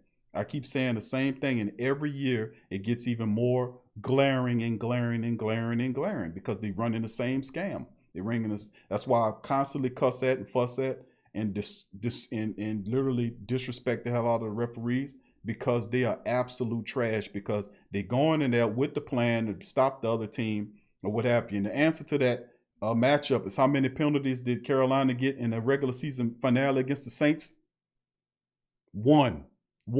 That sorry ass team had one penalty against the Saints. Now, can you believe that? Go to show you. Anyway, let's get on through here, man. Let me get on through here. All right, the rest of the family members here, big ups to you, Larry. Good to see you in the chat. Pastor, what's up, man? He says, Pastor Smell Good, what's up, fam? He said, bro's dropping straight facts. Thank you, bro. Who that to you, Leonard? Leonard Bush in the building, big ups to you, bro. He said, the setup for the Saints to rewrite history. All the teams that beat us in the past are in the playoffs this year. The Rams cheated us. Green Bay beat us. Seattle beat us in the playoffs before. Yeah, you can definitely do that, bro. We just got to take care of business, fam. You know what I'm saying? I'm with you on that, bro. All right, JT says, I never felt this good about the Saints team. We are in the right seat. I think the road to the Super Bowl is in New Orleans. No doubt about it, bro. This is perfect, because it all is going to line up for you. It's destiny. It's Super Bowl or bust, and you in a position to bust their ass. So ain't no bust over here. So thank you for that. All right, let's see. KK Cole and 444 saying 2021 different year, different teams, snow, rain, ice, mud, whatever, dudes. We ready. Stop at ESPN. Yeah, right. And that's a part of it. No matter where the Saints need to go to beat somebody, we got everything it takes. And finally, the last major caveat, of course, is I've been quite this season. I've been quite critical of Peyton's ability to get cute, which is a major reason why we lost a lot of these playoff games. Some of these games, we didn't need to be running these weird screens. We should have made better adjustments. And of Coach Peyton will come out and say toward the back end, yeah, I was too conservative. Yeah, I should have did this. Yeah, I should have did that. And there's no time for no second guessing. You'd have 3 years worth of playoff failures of what you got to do. You've got to use the running attack in the playoffs. Look what a team like Tennessee did. Tennessee was able to get to the playoffs with the strength of their running game and defense, but they needed offense against the Chiefs. They couldn't get them with that. But the running game takes you far. And then if you're running the ball correctly, you can operate the play action and get the passing game going. And once Drew operates the play action, you can't stop him. So a major portion of the playoffs, which I'm looking out for, is the fact that I know the Saints are going to show up and play. The issue is, outside of that is, the players are going to show up to play, but we have to stick to what we was using the last 2 weeks of the year, not what we was doing, the third and fourth week from this date. When we was up against the Chiefs and we was up against the Eagles, we had a 20 rush campaign against the Eagles, 17 against the Chiefs. How do you go back? And then that was, Coach Peyton looked at that and said, well, what the hell going on? 1, you wasn't using Alvin Kamara enough, so he went to that. 2, you wasn't rushing the ball enough, so he went to that. And then over the next 2 games, he was able to go back to that. Remember, and I keep saying this because this is key to me in the understanding of where Coach Peyton is in terms of respecting the running attack, not to the point where you forget the running attack and won't throw the damn ball around. No, the last couple of games exclusively, the Minnesota matchup. Thank you, family. Appreciate you. I hope I'm saying your name correctly. I want to make sure I get it right. Malawi Lake 40. I hope I'm saying that right. But thank you for your super chat. Appreciate you. Thank you. Good show, big bro. Thank you for being here. Appreciate that chat and that comment as well, fam. Thank you. All right, but this is the thing, though. You know, we talk about it in the Week 17 matchup against the Carolina Panthers. You didn't have any running backs. You was winning. You ran for 150 yards against the Carolina Panthers with just utility players. You had Ty Montgomery, who hadn't played extensive minutes all season long, and Taysom Hill. And those two guys combined for 150 yards in that matchup. So, I mean, that's absolutely amazing. You ain't have a fullback. You ain't have Kamara. You ain't have Latavius. And you still bust their ass for 150? And I know it's the Carolina Panthers, but that's not the point. The point is that you use a guy that didn't even play all season. You know, really, you put him in there and he got 150 behind that line. And I'm saying, see, and another thing even better than that was the fact that right at halftime of the Carolina game, Week 17 matchup, Coach Payton had 10 runs. And I said in the halftime and the inside, I said, listen, Coach Payton, you got to get these runs up, man. You got to get these runs up. To remember, we hadn't broken away from Carolina. We were still playing around, and the guy was sacking Drew and all this kind of stuff. We didn't have that glow. But then when we started running the ball, you seen we just started excelling and moving beyond them. But I got to give Coach Payton credit in the Minnesota matchup, but especially to me, I know about the 6 or 7 rushing touchdowns. That's phenomenal. But in the second half of that contest, Coach Payton called 20 running plays in the matchup to give the Saints 30 rushing plays, 150 plus yards in the Carolina matchup. So he went to 20 rushing plays in the second half. See, and I'm saying to myself, hopefully that's a sea change that clicks and stays, because you realize, see, and that's glaring, 2 really glaring examples of how good your running game is based on the fact that A, you had 7 rushing touchdowns on Christmas Day against the Vikings, and B, you had 150 yards up against the team, and you ain't even have no running backs. So, I mean, hopefully that sticks in Coach Payton's mind to say, God damn, we really good at running the ball. Well, la-di-da. We've been saying that the whole damn year long, that the true strength of the Saints offense is the rushing attack, and that will not be found out until after the year is over with, because a lot of people still thinking the Saints are a pass-first team. But listen, over the last several weeks, the Saints have increasingly become more of a running team. And also remember this, in the Minnesota Vikings game, the Saints, Drew Brees had 311 yards off of 26 pass attempts. 311 off of 26 pass attempts? Huh? Come on. That's awesome. And 119 yards of that, 113 of it, was from play action plays. See? Run the ball, operate play action. See, those are great stats that stick in my mind, because I understand the importance of the rushing attack when you have a pass-first coach who loves to pass the ball, even to the point where instead of running it north to south, you will go a dozen plays. Notice the screen done went down. The screen calls and went down. He had like 5 or 6 screen plays in that last game against Carolina. Because you know why the screen's getting cut down? Because why would you need to go behind the line of scrimmage by 2 yards and go east to west for behind the line of scrimmage for 2 yards when you can give it to the running back and you can get 5 to 6 yards going north to south? You know, what's the shortest distance between 2 points? It's a straight line going north to south, not east to west. You know, it's only so far you can go east to west before you go north to south. And from my experience, you do that because you cannot run the ball. But we realize that we can run the ball, and that is your key. You run the ball and take that off of Drew. That play action comes. You can throw them screens in there. You can do whatever you want to do once you get that play action going. I'm keeping telling you. Stingman, who that to you, bro? Happy New Year to you, my friend. Appreciate you being here. Melanin God says, Saints is outstanding on the road. They just struggled in the playoffs on the road. I saw this team obliterate the Bills and Bengals in the cold. Thank you for that, Melanin God. And big ups to all the family members. Yep, Tragic says one. Yep, 1 penalty for 4 yards. Yep, 1 penalty against the Carolina. That's what I'm telling you. How could teams that are really bad teams, not good, including the Chargers, including the Carolina Panthers, How could they have more penalties than you and they're terrible? How can a terrible football team have less? I mean, one penalty for 4 yards? Huh? For real? One? Are you serious? And they was holding their ass on out there, holding. But see, that's why I've documented. It's so glaring now that the calls are against you is ridiculous. That's why I despise them. That's why I make shirts and have shirts designed. They're literally with me slapping the hell out of the referee called the dad slap. That's the dad slap. The dad slap every time we beat the referees and we beat the opposing team, we beat the referees because the referees come on the same bus. They ride in there on the same opponent's bus and they get off first and say, hold on, let us get off first so they don't see us.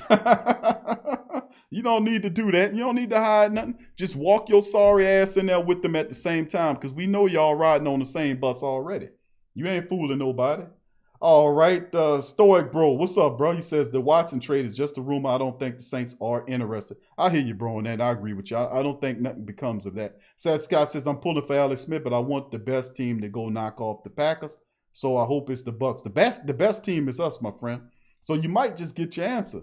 But the reality is, I want the challenge to knock off them, just to go up there and beat the shit out of them because you ain't gonna beat us twice. You snuck and got that win because we had a coach ego tripping out there, running the ball and being crazy. 15 straight, passing the ball on the back of the game 15 straight times out there tripping. That won't happen this time in the Green Bay matchup. You're not gonna beat the Saints twice in a year, and Green Bay knows that. So if that's all they got is to talk about the little snow on the ground is, oh, that's going to mess you up because the snow. But you can't stop the run. You can't stop us from going back there and knocking the piss out your quarterback. And you can't stop us from running or throwing. So you think I'm worried about Aaron Rodgers? Aaron Rodgers don't play defense, fam. And I know we got Packer people listening, but the reality is, you know it, I know it. You know your team. You know you can't stop the run. You know you can barely stop the pass. You know that man didn't do nothing to address that defense, don't you? You know because I know your team. I've been watching your team, Playboy, because I know that the Green Bay Packers, sooner or later, it's a weird intersection between Green Bay and New Orleans. And I'm saying I won't be surprised if Aaron Rodgers be on that historic ball. If you see Drew retire and Aaron Rodgers pop up here on a cheap deal, listen, man, anything is possible when it comes down to Super Bowls. What quarterback you know in the NFL is an experienced veteran quarterback sees Drew Brees retires and look at the Saints offense and say, oh my goodness, Alvin Kamara, Latavius Murray, Adam Troutman, Michael, Emmanuel Sanders for 1 year, Taysom Hill too as a weapon. We got Deontay Harris, Marcus Captain. You got all these people and you sitting there salivating and you're like, oh my goodness, it's too much. A wide open offense, Sean Payton. You know, come on. You salivate like, man, that's easy. That's Super Bowl City. And I'm telling you, man, it ain't over, man. Don't be surprised. All right, let's keep it going. Dedrick, what's up, fam? Good to see you in the chat. Big ups to you. Ramsey said, I think the trade just resting today will be full tomorrow. I hope so, bro. And I'm with you on that. Sas Scott says, my hat's off to Alex Smith. The guy's been through some stuff. Yeah, he has, bro. The Redskins, the Washington football team. Let me tell you something, man. That's been a screwed up season for them. Riviera with all the stuff that he went through. And it's cool to see them in the playoffs. It's cool to see the Browns there as well, despite the fact they don't have the coach and all this kind of. And that's something else you got to watch out for as well. So even if the Saints don't do it to a point, everybody got to say, listen, man, we got to self-impose. We got to stay away. Whatever we do, I'm gonna go over here. If you guys spend a little money to go somewhere, spend some money, and then y'all all of a sudden just end up at the same place. You get what I'm saying here? It don't have to be official, announce official, because a lot of that goes on behind the scenes. But let's just say all of a sudden they just end up at the same hotel randomly, and it's all self-imposed. But see, they can't say nothing about that. You see? But that's them, and that team can say we didn't tell them to do that. They're doing that on their own. That's something that you would have to take into consideration so that doesn't happen. You might have to isolate yourself away from the rest of the people for this playoff duration. And it's smart so they don't pull a Kevin Stefanski on us. You see what I'm saying? You get me? They don't pull a Cleveland Brown on us. You get me? Just saying, man, because that's in play. All right, let's keep it going. Big ups to the family members, man. Tragic. Big ups to you. Yeah, that's right, Marcelos. Yep. 30 plus years, the man down here. I seen this documentary recently, man. And my question that posed in my mind was like, okay, all this happened years ago. And they busted a lot of it up, so they want you to think. But I'm saying, okay, they must have definitely have learned something. If you go back and watch Sammy the Bull and all of the people that told about what the inner workings of what they was doing and all, and where to the great lengths that they was reaching with the money and the influence. And then you would think to yourself, somebody that intelligent and that cruel and that focused and determined, that can organize and do all the stuff that they do and all this kind of stuff. You think some people like that is not smart enough to learn that press is bad? And that, we got to learn from what happened to the earlier fan, because I sure enough did not hear a damn thing about them as of recent, especially down in the city of New Orleans, which I know is thick. You haven't heard a dime. It's been at least 20 years. Last time I heard something about a mob bus that happened down in the city of New Orleans. 20-something odd years ago. So I'm like, did they evaporate? No, they learned from their mistakes of the past. And they operating in stealth. You get me?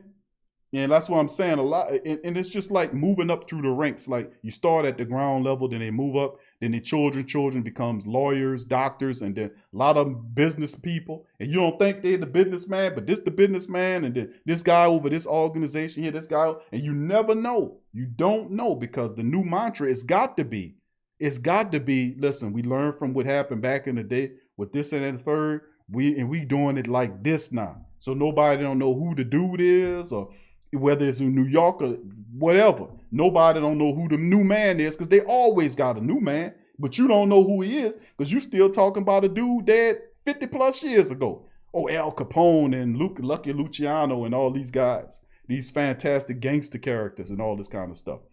Dutch Schultz and all these guys. Those guys have been long dead, man. But you think that organization that they put on their shoulders ain't still here? They got the stealth route going on, Playboy.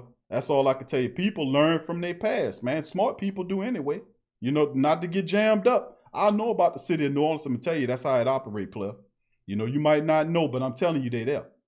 All right, Inevitable says, look at our game log from week to week. They call one penalty on our opponents for a week. Yeah, it's just absolutely, and that's what I was saying, it's absolutely pathetic and stupid and corrupt, and how ridiculously insulting to your intelligence that the referee's doing this and thinking, oh, we're fair, while lying and saying that they're fair. See, that's one thing I can't stand, is a rotten, dirty, underhanded dog who cheating you and telling you he being fair. And then they talk to you like you don't see all of the stuff that's going on in the game. Like you gonna bow out to the peer pressure of people who don't know. That don't work. Not for somebody that knows what's going on. If somebody that knows what's going on, they ain't gonna bow out to somebody that don't. They just look at the person that don't know and said, you just don't know. That's on your ass. But for those that finally get it, welcome to the side of the fence. Welcome here. Because if this is going on and that is going on, why the hell that won't be going on? Come on, man. But you're all right. That's why I despise the referees. I do. I despise them because I know what they're doing. I really do. Anyway, big ups to you. T Dirty, what's up, fam? Good to see you in the chat as well. Kevin Conley, who that T says, Marcus Spear is a storyline king, a willing participant in how he can any team beat the Saints. I'm okay with the regular season hate. Swag Grits need to keep the same energy after we win. Marcus Spears is a dude that is he gonna hate on the Saints because he's number one, he good. I like Spears because he's an LSU guy. That's my squad. But I don't like the other half of him because he rides with the Dallas Cowboy. He a Dallas Cowboy dude. So you just gotta let that, ride, because he don't, a lot of these people, they brainless anyway. They read off of teleprompters, you know what I'm saying? And sooner or later, when the Saints start kicking ass, they're gonna all bow over and scrape and worship you and bow down to you. You're gonna say, get your ass up and get out of here. I don't want you praising me now, but you're gonna be cussing me later. Get your ass up out of here. But that's just how some of them are. I don't want no praise and nothing to deal with none of them talking heads because they absolute garbage. I mean, I'm just gonna keep it real. You know what I'm saying? I'm gonna just tell you the real. You know what I'm saying? I'm gonna keep it real. Even though Ryan Clark from the city, don't talk about the Saints like that, bro. You know how we are down here. You supposed to be from the area, man. I know you played for the Steelers and the Skins, and you got upsetness in your heart because the Saints didn't think you was worth shit to bring you down there. See, I already know.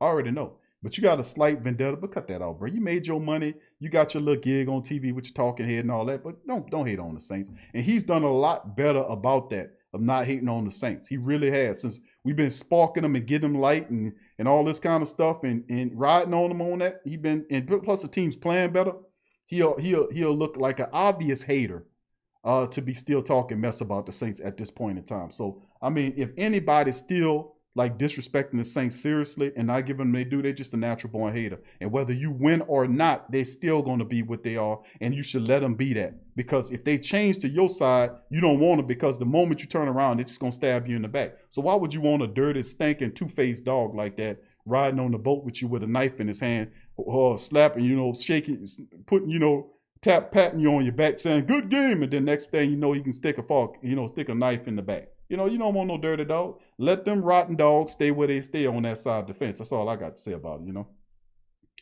All right, Jamal says, why do Peyton always switch to a pass-happy offense in the playoffs? He goes what he know, bro. That's the history of Sean Payton. It's called getting cute. And that's the problem that I have with Sean Payton. That a lot of people say, well, Q, I like Coach Payton, trust the Payton. I say, listen, partner, the reason I can't trust the Payton, I can't buy into your philosophy, I tell us to Suede all the time, is because Payton is known to get cute. He's known to do things that don't help the team, and he puts it in his chest. He get the egoism going, and it's not to the benefit of the team for you to behave in that manner when you got a team that you're supposed to be running on. Case in point, last year's playoff system, Minnesota Vikings was a terrible run-stuffing team. Did the Saints run on them? Then the reporters will tell you, no, you say, Q, they did try to run, they stopped it. No. That's bullshit. Running the ball mean running the ball out of a running play, not running the ball out of a passing formation style play. Like if you have 3 or 4 wide receivers out of there and you got the running back behind the quarterback in the shotgun, he takes the height, pretending like he's going to throw and then hand the ball off. No, I'm talking about put your goddamn tight ends in there, put your fullback in there. That's running the ball. So if you would have ran the ball that way against Minnesota last year when they were inverting their defensive linemen, which was Danielle Hunter and Everson Griffin from the outside in, they was rushing Drew Brees from the interior. Now we all know the best way to neutralize that is to put the full Latavius Murray in the game with the fullback and tight end and run at those pass rushers that's sitting in the interior of the defensive line. It's the reason why those guys are on the ends versus being in the middle. Why? Because they're not that good at stopping the run. You don't want them in the middle. You're using that to fluster Drew. Now, if you went to that, you would have brutalized their asses. You would have. That's how you beat that. When they invert the defensive line, put the ends on the inside and the big guys on the outside. Oh, it's time to eat now. Let's do this. Let's run, tear their ass up. We didn't do that though. We didn't make the adjustments. And then I was pissed off because I ain't like how he played. I ain't like how he did it. He didn't show no emotion. They was laughing at the end of the press conference.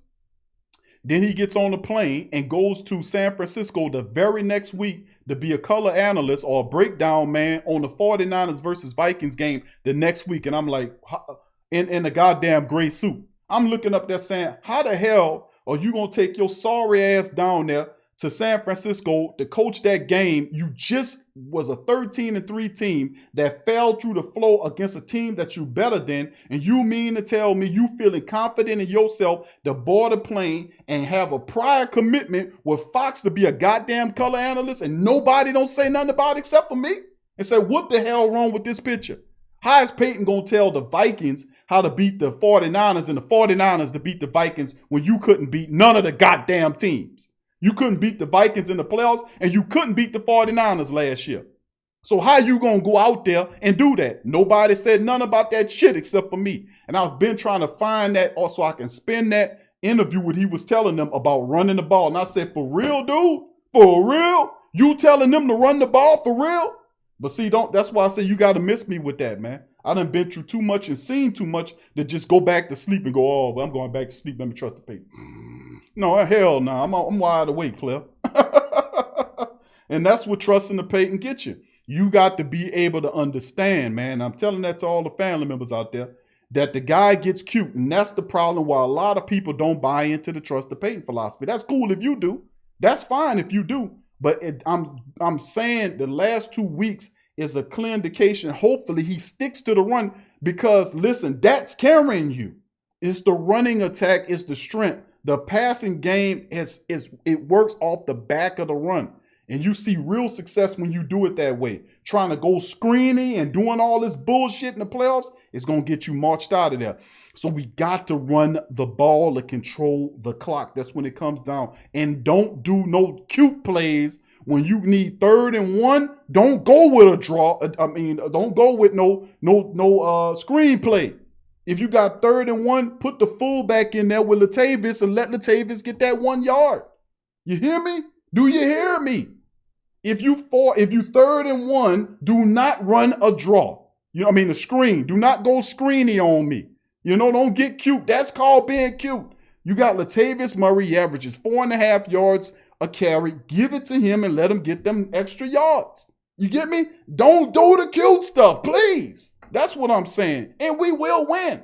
Because the cute shit is what gets you in trouble. And that's the problem that I have, is that he gets cute at the wrong times. There's nothing wrong with sprinkling screens in there when you're running the ball and your offense is flowing. You can do it then. But to do it any other way, man, you inviting danger.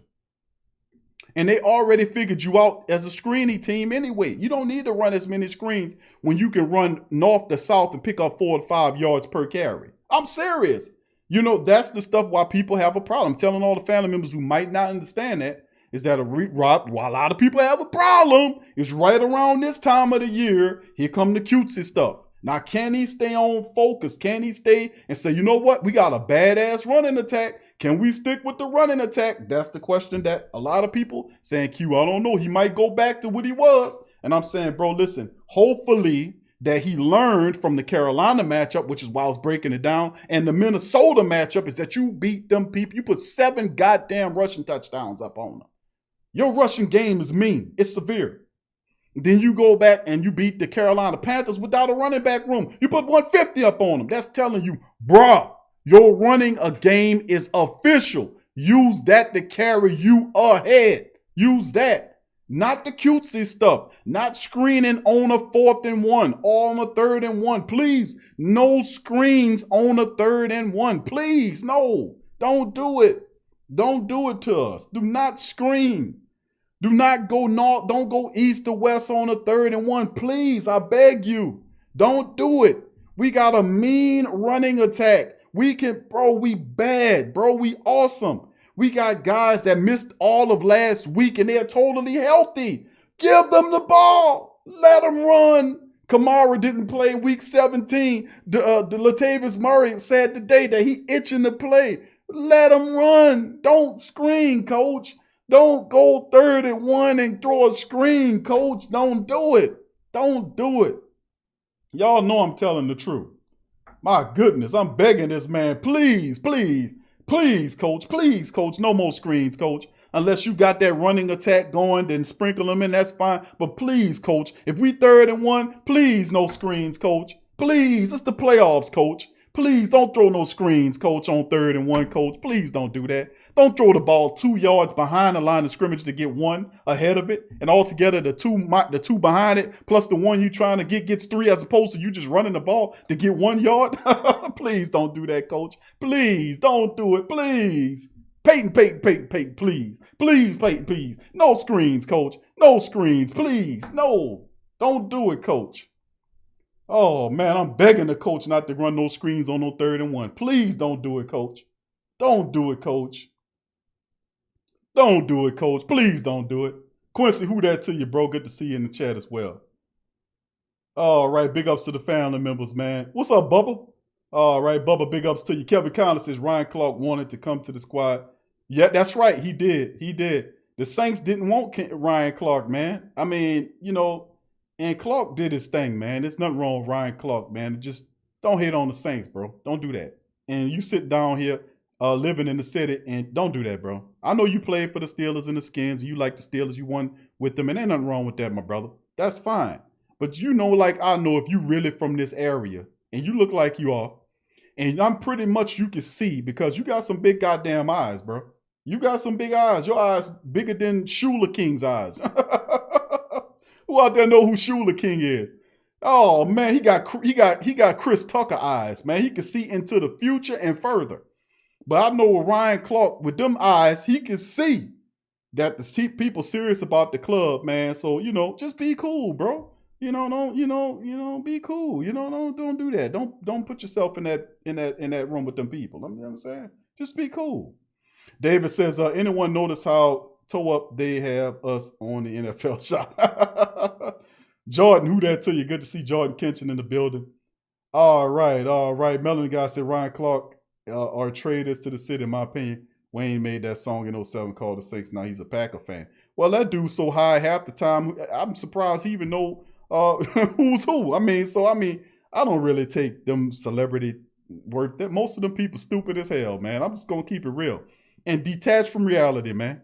The crazy part is they do so much pretending that they where you at when you ain't where I'm at, man. You over there for a reason. The people won't let you hang amongst the regular people, man, because hanging with regular people will break you out that Hollywood state of mind they won't keep you in, to keep you detached from reality. So that's why it's a line there. A lot of them don't want to go hang out with regular folk because they say, oh, regular folk, I ain't gonna do all that. You mean to get a job and work a job? Listen, bro, let me tell you something, bro. That's the thing. That's the thing. It's such a shame to be us, huh? It's such a shame to be us that you would do anything and everything to be where you are, huh? But guess what? At the end of the day, I can sleep at night. At the end of the day, guess what? I can look in that mirror. I don't have to put a cover or a sheet over it. And you know why you're doing that. And you know why I'm saying that, don't you? That most of them got to put sheets over, covers over their mirrors in their house or remove their mirrors. You know why, huh? You know. But I can sleep at night, Playboy. I can sleep at night. And when I transition, I know where I'm going. And you know where you going, ain't you? So at the end of the day, man, I don't really pay them no more mind. And besides, you the power. They wouldn't be nothing if it was for you anyway. If it wasn't for you supporting them anyway. Ghostface Griller, thank you for the super chat. Who that to you, fam? Thank you for being here. Thank you for your super chat. All right. So Iceman said, facts, I remember all that whole situation didn't look right, including Peyton running down there to be down. I put that out there. Nobody was talking about that, bro. And I said, man, listen, man. No, and a lot of people don't even know that to this day. They're like, what is Q talking about? Did Sean Payton really do that? Yes, he did that. Well, the audacity, Q. I know, isn't that something? Carlton says, trust the Payton. I got you, Carlton. I hear you, buddy. I got you, bro. And I promise you, bro, listen. Sean Payton wins the Super Bowl, Carlton. Look, bro, I'm going to be the first person up in here with you saying trust the Payton, bro. Seriously. Now, I was saying it this way, sarcastically. I mess with him when he said he worried about the referees and Goodell, and I tell him trust the Payton. I'm being sarcastic. Y'all know that. But, he gets us another Super Bowl, fam. He can have that. He can have, I will say trust the Payton, because that's why a lot of people like, listen, bro, we've been up here for too long to be going way down here again. And then back in. No. When you up here, you got a window you got to execute, and you got to take care of business. And Coach Payton will tell you, and I played the interviews on the show, Coach Payton will tell you, listen, the reason why we lost those games, that's my fault. He said that. He said it in the matchup against the Rams. He said it against the Vikings. Coach Payton said that. He said, I take full responsibility. I have to coach better. I have to do such and such. I played the interviews on the shows when we did them, fam. He takes responsibility for it, which is a plus, and I give him credit for that. But at the end of the day, the cutesy stuff is something that just sticks in my craw from watching the Saints for as long as I've been watching the Saints. The cutesy stuff with Peyton is a killer, man. It's a killer. It's big time. It's a killer. It hurts us so much, man. But thank you, Carlton. I got you, bro. All right, let's keep it going here. Let's see. Malawik 40 says, remember Joe Horn thing against Chicago? Yeah, I remember that. Yep. K504 and 44 says that boy got security at the Thanksgiving dinner. I can't with him one-on-one maybe, but it was too much work. He got a lot of isolators in his ears. All right, let's see. Bubba says preach. All right, Iceman says can't trust Peyton because of what he does in crucial moments, just like he did in the Chiefs matchup. See, and people say, okay, what's the answer? The answer is running the ball, and the family been saying that the whole time, and I've been saying that the answer to everything that we are doing is running the ball. You say, Q can't be that simple. Yes, it is. It's football. And running the ball opens up the ability for you to pass the ball. It is. It does. And Coach Payton understands that, but he gets he gets that passing game addiction on. He's a pass first coach, and he doesn't run it as much as he knows he should. But the issue is, why isn't the guys next to you saying, Coach, we need to run it a little bit more, or nudging you or pulling your coattail? They just let them do it. And that's, and that's a shame, because hopefully that was like, man, at least we can get somebody with some balls that could tell the coach, we ran 15 straight passing plays. Can we run something now, Coach? It's 15 straight plays against the Packers. You don't think they figuring out what we doing here? We got to start mixing it up, Coach. We can't keep screening all day. We threw a dozen screens. Coach, it's not working. Well, we're going to keep doing it until it work.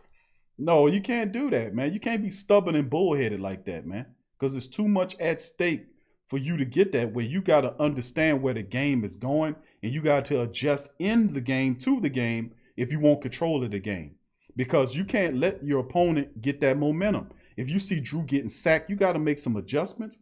You got to roll that pocket where Drew kind of move out and, and throw the ball to this. If you see some issues happen and Drew can move around, he can move out and throw the ball on the side. He's done. I see them doing that, move the pocket a little bit so he can get a little look to kind of get his rhythm going and mix a little Taysom in. And I can respect that. But the screen stuff at the inopportune times, that'll kill us in the playoffs. KK504 Cole says Lil Wayne fake. He said he dying for selling his soul when he come back home. Well, he can always get it back. The problem is, a lot of times these celebrity types, man, it's so bad to be us, to be regular folk. That's what the thing is. Oh, I can't be a regular folk. I can't go back to being regular. Well, what you mean? What you mean? What you mean? You first of all, your priorities is backwards. If it wasn't for the regular folk, you wouldn't be who you are. It's their money that paid for your products to put you up there. It's their energy that made you what you are. If they decide tomorrow to stop promoting you and turn your ass off every time you come on TV, you're going to die, bro. And I mean, dying, suppose Hollywood ain't going to want you no more. They only want you because the people like you. The moment the people stop liking you, they don't want nothing to do with you. What was that when your ass was in nothing, huh? Ask yourself that question, partner. Where you was at then? But see, some of them, their minds is so tore up that it's a justification for every dirty, rotten ass thing that they do. And the cold-blooded part about it is, in this material ass world, and it's a spiritual essence or area of it that we don't even pay attention to. It don't. But you hear all this stuff about the soul selling, but people still selling souls, aren't they? Why? Because they value the material, temporary stuff over the soul aspect, which is forever. That's the game. That's why you're getting cheap, and that's why they tell you, listen, don't sell your soul to the devil. Why? Because he's gonna end up giving you a messed up deal. It's almost like what old Kanye West said many years ago when he said he sold his soul for a Happy Meal or something like that. Y'all remember that? He said he sold his soul or something like that. At least it came with some toys like a Happy Meal or something he said in the concert. I was like, well, at least you know. But that's an old, man. That's old stuff. They've been telling from the dawn of time. That's an old proposition that even the best of us was propositioned. Even they talk about what happened with Jesus when he was propositioned by the demon you have everything. You said, get away from me, get thee away from me, get away from me. I'm not taking that, because he knew, and most people that got sense know, is that the person that's telling you that don't own a goddamn thing. All your money is fake, is fraudulent. And you're going to do that for what? In the twinkling of the eye, you do that to live that way. It's complete and utter hell. That's why most of them on drugs. It's complete and utter hell because it's constant state of surveillance on them. And you think you're getting away, man? Come on, man. The people are miserable. They on drugs. It's terrible, man. I'm telling you. A lot of them, and you thinking that's the life because you believe in that bullshit on television. Tell, lie, vision. Tell lies visually. That's what the hell it is. It's not truthful. It's not real. It's all fake and it's plastic. But they get caught up in that shit. And they get caught up in it. That ain't my concern. Whatever you do is on you at the end of the day. But I'm going to tell you this that can help you out. At the end of the day, it's still your soul, and nothing can take claim or possession of your soul because it is not theirs to possess. Even though they say that's what it is not them for the possession. So anytime that happens, you can always make it right with the Creator and come back. You're going to have to tell some truth, but at the end of the day, that's where you're supposed to stand at in the truth. So they don't really have it. That's just a turn of phrase. But the reality is, at the end of the day, you can always go back to your creator. You ain't gonna never close the door and say, you my child, but I don't want you no more. And no matter what you do, don't you ever come and darken my doorstep again. But if they get right in soul and mind and body, you open that door for them if you're a real parent. If they right and get right in soul and mind and they real, you accept them back. You always do. And that's how the creator is to his children. So if people who done that, and I ain't talking to the family members in here, I'm talking to the rest of these people that be listening out there, because it gets out there. Is that don't feel like you boxed in. You can always go back to your creator. You can always. All right, and that's that real deal Holyfield. All right, big ups to the family members, man. Much love to all the family members in this thing as well. So big ups to your Pastor Smell Good and all the family members. Carol to say they mean money wise. Yep. Tragic say a lot of these musicians are selling their catalogs because they can't tour and make money. They selling a lot more, bro. But it takes a bit of imagination. Like you can do virtual concerts that people will pay for, and I've seen a lot of them doing that as well. So, and a lot of the comedians are doing it now. They're doing virtual concerts where they're doing it live, and they might have a certain amount of people in the crowd, and you pay $10 or whatever it is, and then you can be able to watch the live show. It's like, like the movie people are doing it now. All of a sudden, they got websites set up where you can watch the movies. You pay for the movies like in the theaters, and you can watch them through their websites, you know what I'm saying? Stuff like that. So, I mean, it just takes a bit of imagination to be able to shift the focus in the game, but a lot of people are starting to do that to kind of make money. You can't tour, but you can at least still be able to get to the people and access to people that want to see you virtually. They'll still pay to see you. If it's fresh material, new material, whatever you're doing, if you're performing new songs and you're doing it virtually, people will pay. They'll pay for that. That's just a part of it. All right. Big ups to the family members as well. Just take a bit of imagination, you know what I'm saying, family, to make it happen. Kevin says, Big Q, I'd like to see that format. Sean Payton ran week 1 against Tampa Bay. Karma was the the QB. Yeah. With Kamala, with Elvin Kamara was the QB. I would like to see it. Montgomery and back. Yeah, Murray. All 3 of the running backs out there. That would be really nice, man, to see that. I want to really see that because Ty Montgomery and you see Ty Montgomery and Elvin out there in the wide receiver role. Elvin on one side, Ty Montgomery on one side, Latavius Murray in the backfield with Drew or Taysom. Man, they won't know what to do. We got so many modes and methods that we can spring upon them. Hopefully we see more of that play calling in the matchup. That's a great call. I would love to see that too. Hopefully that's in the playoff playbook, All right, Anthony says, beware of Chicago going for it on 4th down. Did it 5 for 6 against the Green Bay extra down. Great comment there, Anthony. Anthony throwing some real good game right there about the Bears and the desperation of the Bears, knowing that we got to go for it any way we can get it. You absolutely right, Anthony. Thanks for that comment as well. All right. Let's see what else we got here. Right. I'm with you on that. I'm with you. Don't screen, coach. Yeah, cut the screen out. KK504 and 44 code says screens are 80% off. Screen Depot. Yeah, I know. I mean, listen, I know he had the company credit card, but he ain't been buying too many screens as much, I love it, man. All right. Appreciate y'all, family. Thank y'all. Tragic says Bob Dylan and Steve Nicks recently. Music catalog. Yeah, bro. It's the C-19 is really hitting people hard, man. That's an economic component to it. It's a health component to it, and it's also an economic component to it. And it's just destroying a lot of the family members, a lot of the musicians. Are struggling a bit. So they kind of doing it, but it kind of puts me in the mind of back in the day, like when the first depression hit in the early 1900s.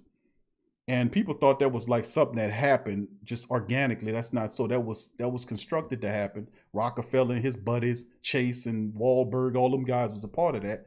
And they purposely caused it to collapse so that they can buy up the competition for pennies on the dollar. Because when it happened, they created a shortfall. People ran in the banks to pull their money out, and boom, and then it collapsed pretty fast. And when that happened, a lot of the companies bottomed out, and then the people that orchestrated was able to buy up the opposition for pennies on the dollars, and that's how they grew their empires to what they are today. So they don't play fair. Okay, that's what monopoly people do. They don't play fair. Okay, so they look for ways to manipulate as opposed to organically grow stuff. They look for ways to manipulation and do stuff that's not righteous to get where they be, and that's has that kind of feel nowadays with the C-19 stuff, is that you see the health component with people having problems health-wise with the family and everything, and then there's the economic component where a lot of the people's jobs and stuff are being taken away from them because it's not considered essential, which is wrong, by the way. That's wrong, by the way. And you need to look in your history books to see where that comes from, because everything comes from something. That's another loop in the history span that we need to go back and research, because they take from the past to bring to the present. You have to be mindful of that. Nothing is new. So I mean, to look at that, it's you just gotta pray, man. It's a spiritual component here. I'm telling y'all that we need to invoke nowadays, because the demons are upon us, man, and they're doing you see the state of the turmoil of the country right now. People upset, running around and stuff going on, and and it's just insane, man. And we were warned about that, and the people that didn't know said, "What you talking about?" People been telling people about this for years, man. I mean, I told y'all this in books exactly what's going to happen, and it's playing out the exact same way that they wrote it down, because it's a part of a plan, man. It's insane. It's insane, but it's a spiritual component, and I'm just asking all of the Great Saint Think Tank family members, man, that not only pray for your families and yourself, but pray for your neighbors, man. Prayers needed so we can get these demons from around us, man, because they are running amok, and we need the spiritual warriors to step up with their prayers, man. Seriously. We need some prayers, man, from all the spiritual warriors. Even if you ain't a person that's a big time person that's into that, just, say a prayer too, man, for your parents, for yourself, for your family, for your friends and your loved ones. Say some prayers, man. At least try a daily prayer or something, man, because more than this is what we need nowadays with all the chaotic stuff that is going on in the country right now. But it's good to be able to sit here, and it's a blessing and an honor to be able to sit here and talk to you guys about that real, you know what I'm saying? And it's good. I appreciate y'all spending y'all time here with the Great Saint Think Tank, because it's all love, man. And I appreciate the hell out of y'all, man, for being here. David says, Oprah. So yep. She know a lot about this too. And a part of it, man, is you get weak. And these some fantastic people with fantastic talents, and they often challenge them and throw the money in their face to do stuff. You can't do that, family. Don't fall for that okie doke. It already belongs to you. That's how they suckering people in, to make you think it don't belong, that the goodness of the world don't belong to you. No, it does belong to you. It is yours. We have to understand that. But that'll do it for the show, family. I want to thank y'all for chiming in the Sports Coma today. We had a great talk today. Great Saint conversation as well. I appreciate y'all. Y'all supposed to get out of here at 8:30. I spent a whole nother hour talking to the family members, because we real, man. We real deal Holyfield. And I love talking to the Great Saint Think Tank and the family members, because y'all guys are terrific. You know what I'm saying? A Ghostface says, you hit the nail on the head, Q. Tell lies. Yes, tell lies vision. Tell lies visually. To tell lies to your ass visually. That's what it is. It's the big liar box. That's what it is. And a lot of the stuff on there is wrong. I'm just keeping it real. If you watch the Blue People channel or the Red People channel, it's wrong. It's all wrong. And the crazy part about it is they working together against you. So you ain't got, I'm just keeping it real with you. You thinking them people don't know, you got to understand this. This is what you call it, 3-dimensional warfare. Look that up. Research that. Anyway, I said enough. I'd like to thank all the family members for dropping by in the stream, man. Much love to y'all. I appreciate y'all for chiming in. Please feel free to go to the pro shop and buy something, buy a shirt or a neck gaiter or a hat or, socks, leggings, shirts, pull-up hoodies, long sleeve tees. We got everything. 2 different stores. There's hundreds of dozens of products are available at the pro shop. And when you buy at the pro shop, it helps the platform and us to keep being able to do great content every day. You know what I'm saying? Every day, 7 days a week. We here 6 days out of 7 days a week. We're pretty consistent. That's why we're growing, because of you. So I like to have the family members to please feel free to chime in and check out the pro shop. Go out and get you something, get your family members something, get something to help It'll help out the stream a lot. Remember, all proceeds go back into the platform to keep building a better platform for you because you deserve the best. We the Great Saint Think Tank. Also, go to Pro Radio. Go to Pro Radio, Spreaker.com/SportsComa. The link is in the description section below. Sign up for free and have access to all of the latest shows in audio format. It's also available on Spotify, iHeartRadio, and all the places where podcasts are available. The Pro Media Network is there as well. Also, feel free to download the app. We have the app there, and you can never miss a show, whether it's the Pelican Post Game Report, Ring Kings Boxing, Tough Tiger Talk. All that's available on our app as well for those who... Sometimes I forget to plug the app, but we do have an app. And also feel free to go to patreon.com if you like the platform, you want to help out. I thank all of the YouTube membership family and the Patreon champion family for all of the great support that you guys have been given. Much love to you. Appreciate it as I continue to go hard in the paint. We do 50 to 60 shows a month for those who don't know. Across the stream platform, that's a lot of content, but we dedicated, we serious. So if you want to help us out, feel free to go to patreon.com/the PRO Media Network. Donate $1 a month, $5 a month, whatever's in your heart to give. There's several different donation tiers that are available there. And whatever you give helps out the platform, helps us to keep moving forward stronger and making a stronger, beautiful and better platform for the sports family.